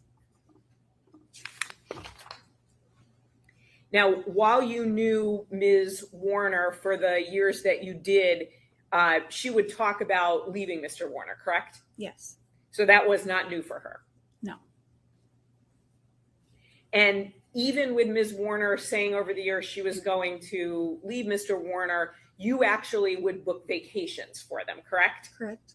So if we look at April 24th and 25th, 2021, in the upcoming months, in 2021 and in 2022, you had actually booked vacations for Mr. Warner, Ms. Warner, and their daughter, Angelina, right? Yes. And you had booked, I think, 2 in 2021 Yes. and 4 in 2022.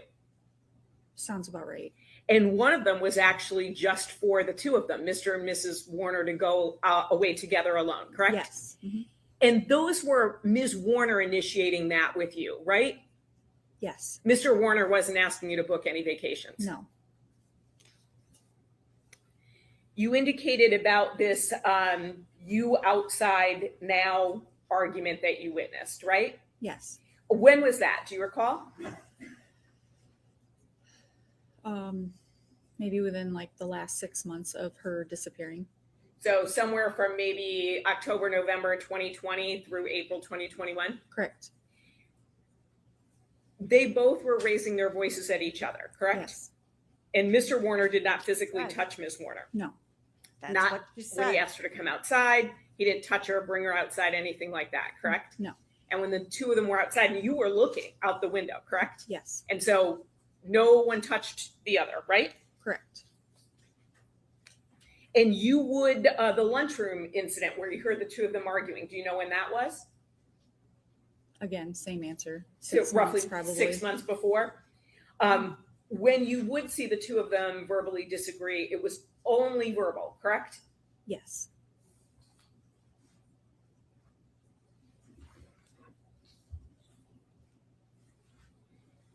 That Ms. doesn't Warner mean he would wouldn't get physical. argue back with Mr. Warner, right? She wouldn't just sit there meekly and take somebody disagreeing with her. Correct.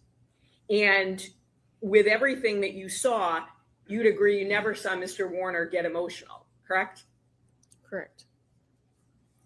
You indicated that Mr. Warner would sometimes try to rub Ms. Warner's shoulders after an argument. Yeah. You saw Mr. Warner regularly rub Ms. Warner's shoulders or back throughout the course of your employment, right? No. Would you look at page 394 and 395? Her I face. believe it is the same binder that you have up there. So if you look at the bottom,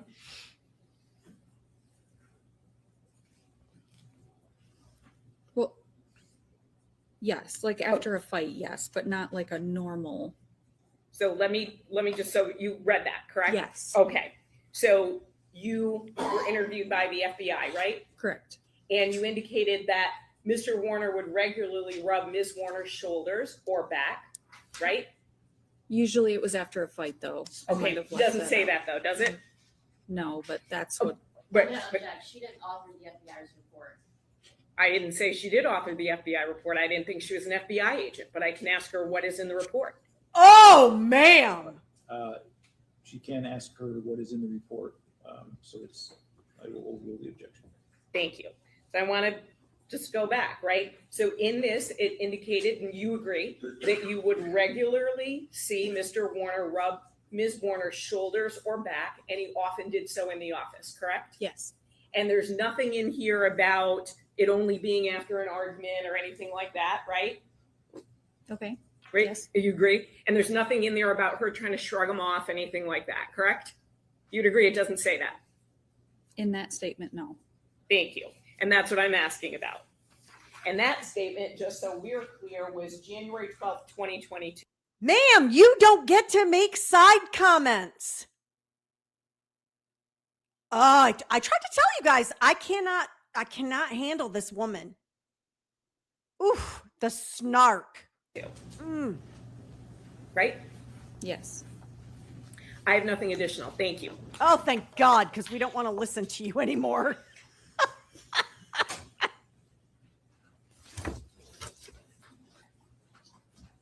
Whew. All right. Let You me see. indicated Oh. that, well, let me show you exhibit 28. That there was some charge on a credit card, and that's kind of why Oh, I yes. kicked us off looking for this device. Is that Correct. Spill the tea, all right, whose Stephanie. credit card was this? Dale's.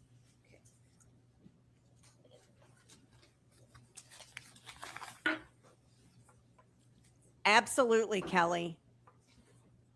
These are not the people that she wants to be that You way talked with. about Mm-mm. Dee. It was common for Dee to talk about divorce throughout their marriage. Is that accurate? Yes. Was there a time that you noticed a difference in Dee, in her demeanor and attitude towards the marriage? Most likely after the dresser incident. The dresser incident. I'm going to ask you to. Oh. What year are you talking about? So she, I don't want you to give me any details about anything else. I just want you to give me a time frame that you're talking about. When this would have happened.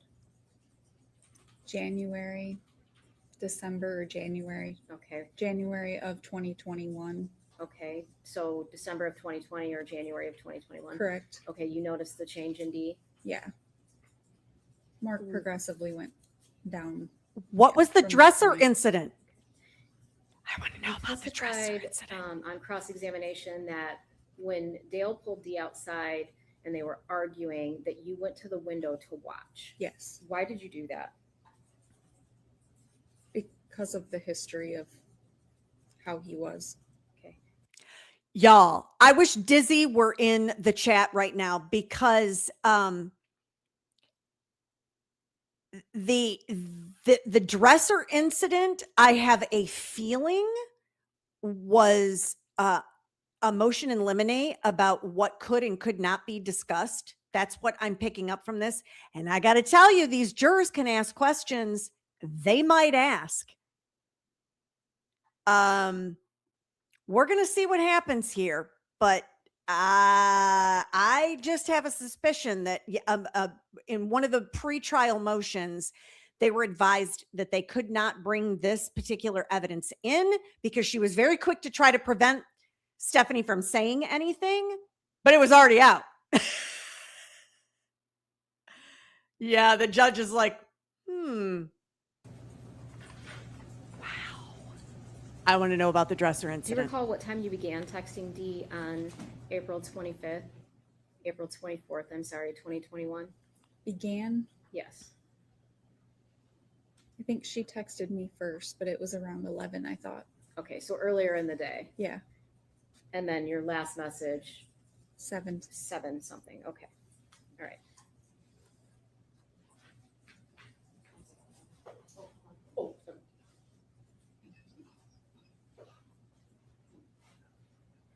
I mean, in Miss Snarky Snark's defense, it is hard to tell when you're done.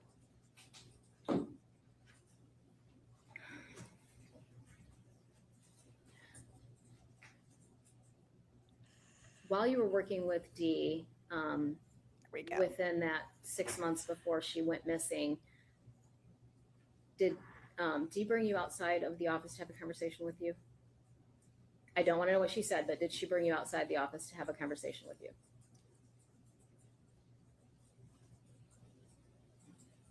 I don't think so. Okay. Well, hold on. Do you remember Dee showing you anything on her body? Oh, yes. Okay. Do you know when that was? Like January or December, yes. Oh, And what did you observe? the dresser. She showed me a goose egg on her head. So Where was it at? It was under her hair part. All right. So did she have to pull her hair up to show you? Correct. And can you describe that? I know you said a goose egg, but just describe what you mean. Just like a raised bump on her head, probably the size of maybe a little bigger than a quarter. Thank you. Nothing further. Oh, Ms. Vogel, who paid the Warner's credit cards?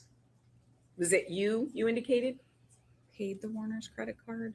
Sure. So you said that you saw a charge on Mr. Warner's credit card. Who would be responsible for paying the credit card bill? Was that you? Was that Mr. Bach? That was Zach, yes. So, Bach. okay, so he was responsible for paying invoices, paying bills, things he like was that? the accounts payable person. Yes. And so you I seemed did a little some of it as hesitant, well. but okay. Well, I mean, I did some of it as well. So Okay. yes. So he might be the primary person responsible, but you would pitch in. Is that accurate? Or Correct. the two of you shared responsibilities? Yeah, like Dee would leave bills on my desk to pay. Things like credit card, car payment, things like that. Yeah, I don't remember paying the credit card. I think that was always Zach. But I paid the bills, yes. So if Mr. Bach was paying the credit card, how would you see the charge on it? Because I reconciled it. You reconciled it. So you would see, for instance, the credit card statement and then what the purchases were for. Correct. So a book, is that essentially like a bookkeeping function to know what business to charge certain things to? Yeah, she had me watch it because the drivers would charge things that they weren't supposed to. So I would have to raise a flag and let her know. That makes sense. So Mr. Bach essentially would pay the bills in general. And I know you would, but then you would do the reconciling of the statements to see what items might be personal, but put on by mistake, or what items might be business related. She'd balance the Great. books. No further questions. Thank you, ma'am. Wow. No, not yet. We've got. Oh, we have a juror question. dresser incident. I'm so excited. Oh, please tell me that you ask about the dresser incident. Oh, please let me zippity zip us, because when she steps down from the witness stand, we're going to stop for today. So let's find out what is happening here. Oh, I love the fact that the jurors get to ask questions.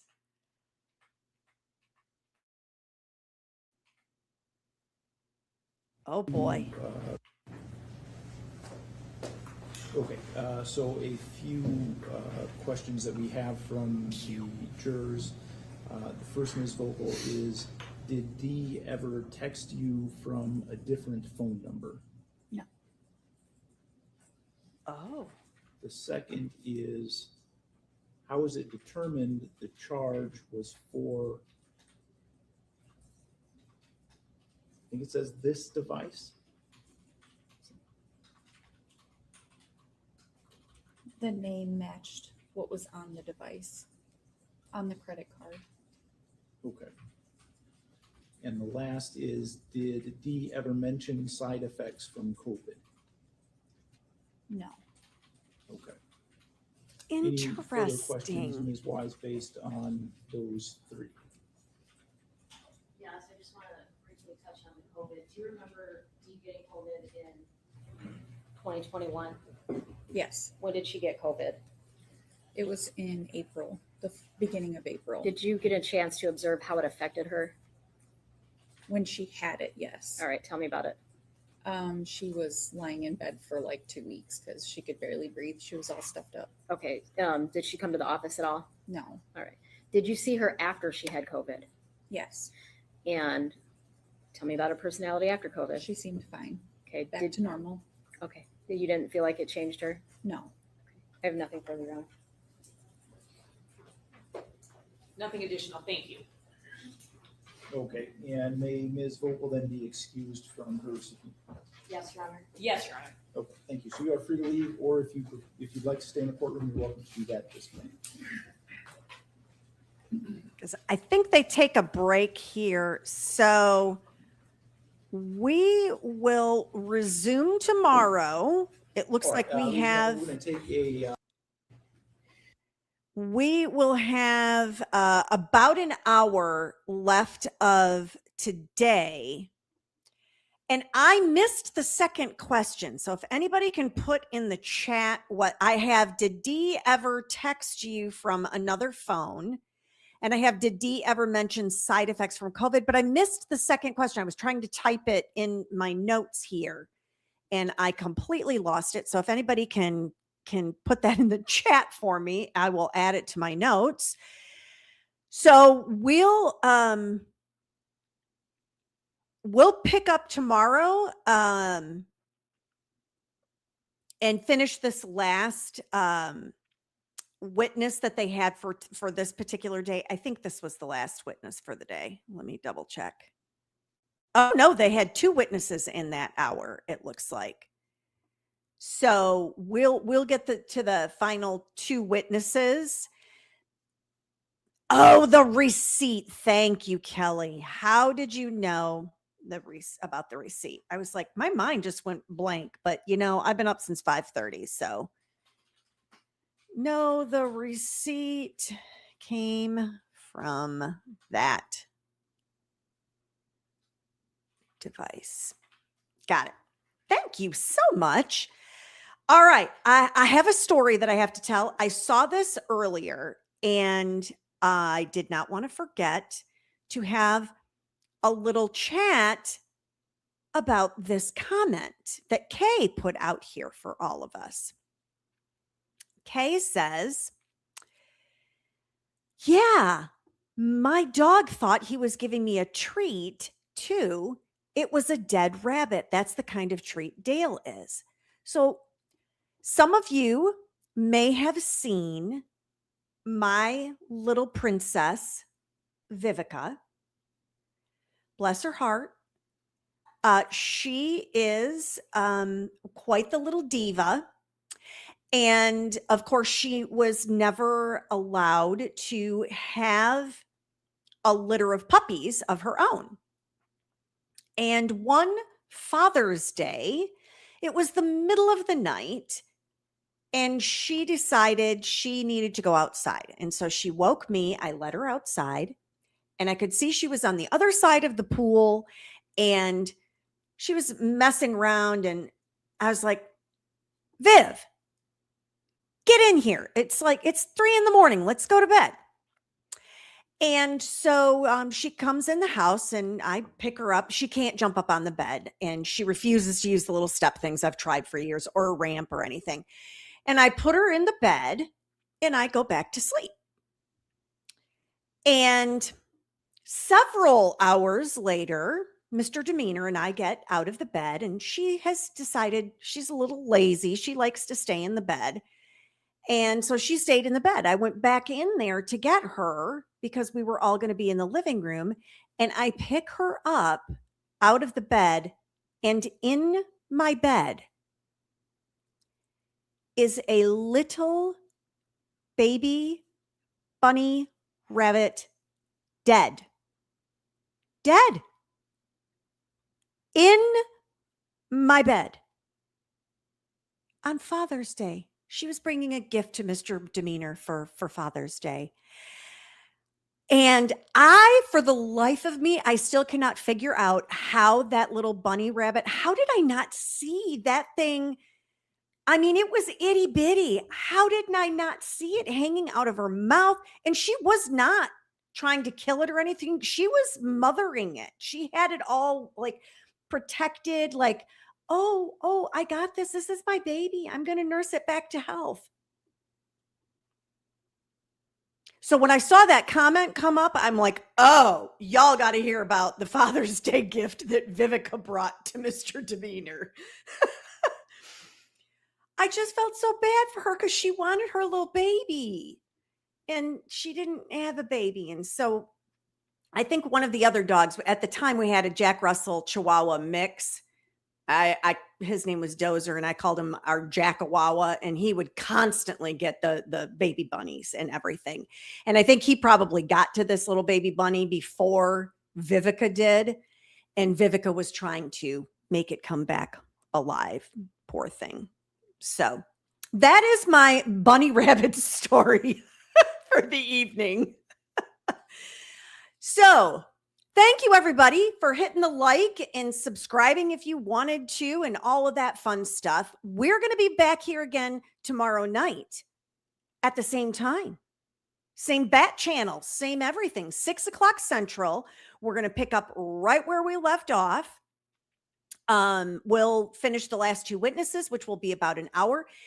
And depending on how much testimony there is tomorrow, I'll decide whether we need to go like 1.25 speed or 1.5 speed. It hasn't seemed like it's an issue so far, but we'll see how much testimony they get into tomorrow to make that decision. If you were on the replay crew, thank you so much for joining. Please make sure you leave a comment for me. Thank you, Kelly, my fantastic mod, for hanging out with us this evening yet again. I do appreciate all of your assistance. Yesterday was a long one. Today was a nightmare with the Edric Foss verdict coming in. So we will be back here tomorrow to continue the Dale Warner trial. And for those of you that work, this is an alternative to maybe catch it a little quicker instead of having to watch an entire 8-hour stream of a lot of dead air and stuff. So we will meet again tomorrow night. And you know, it doesn't cost a penny to be kind. So find someone to do something nice for today if you haven't already. And as always, please remember,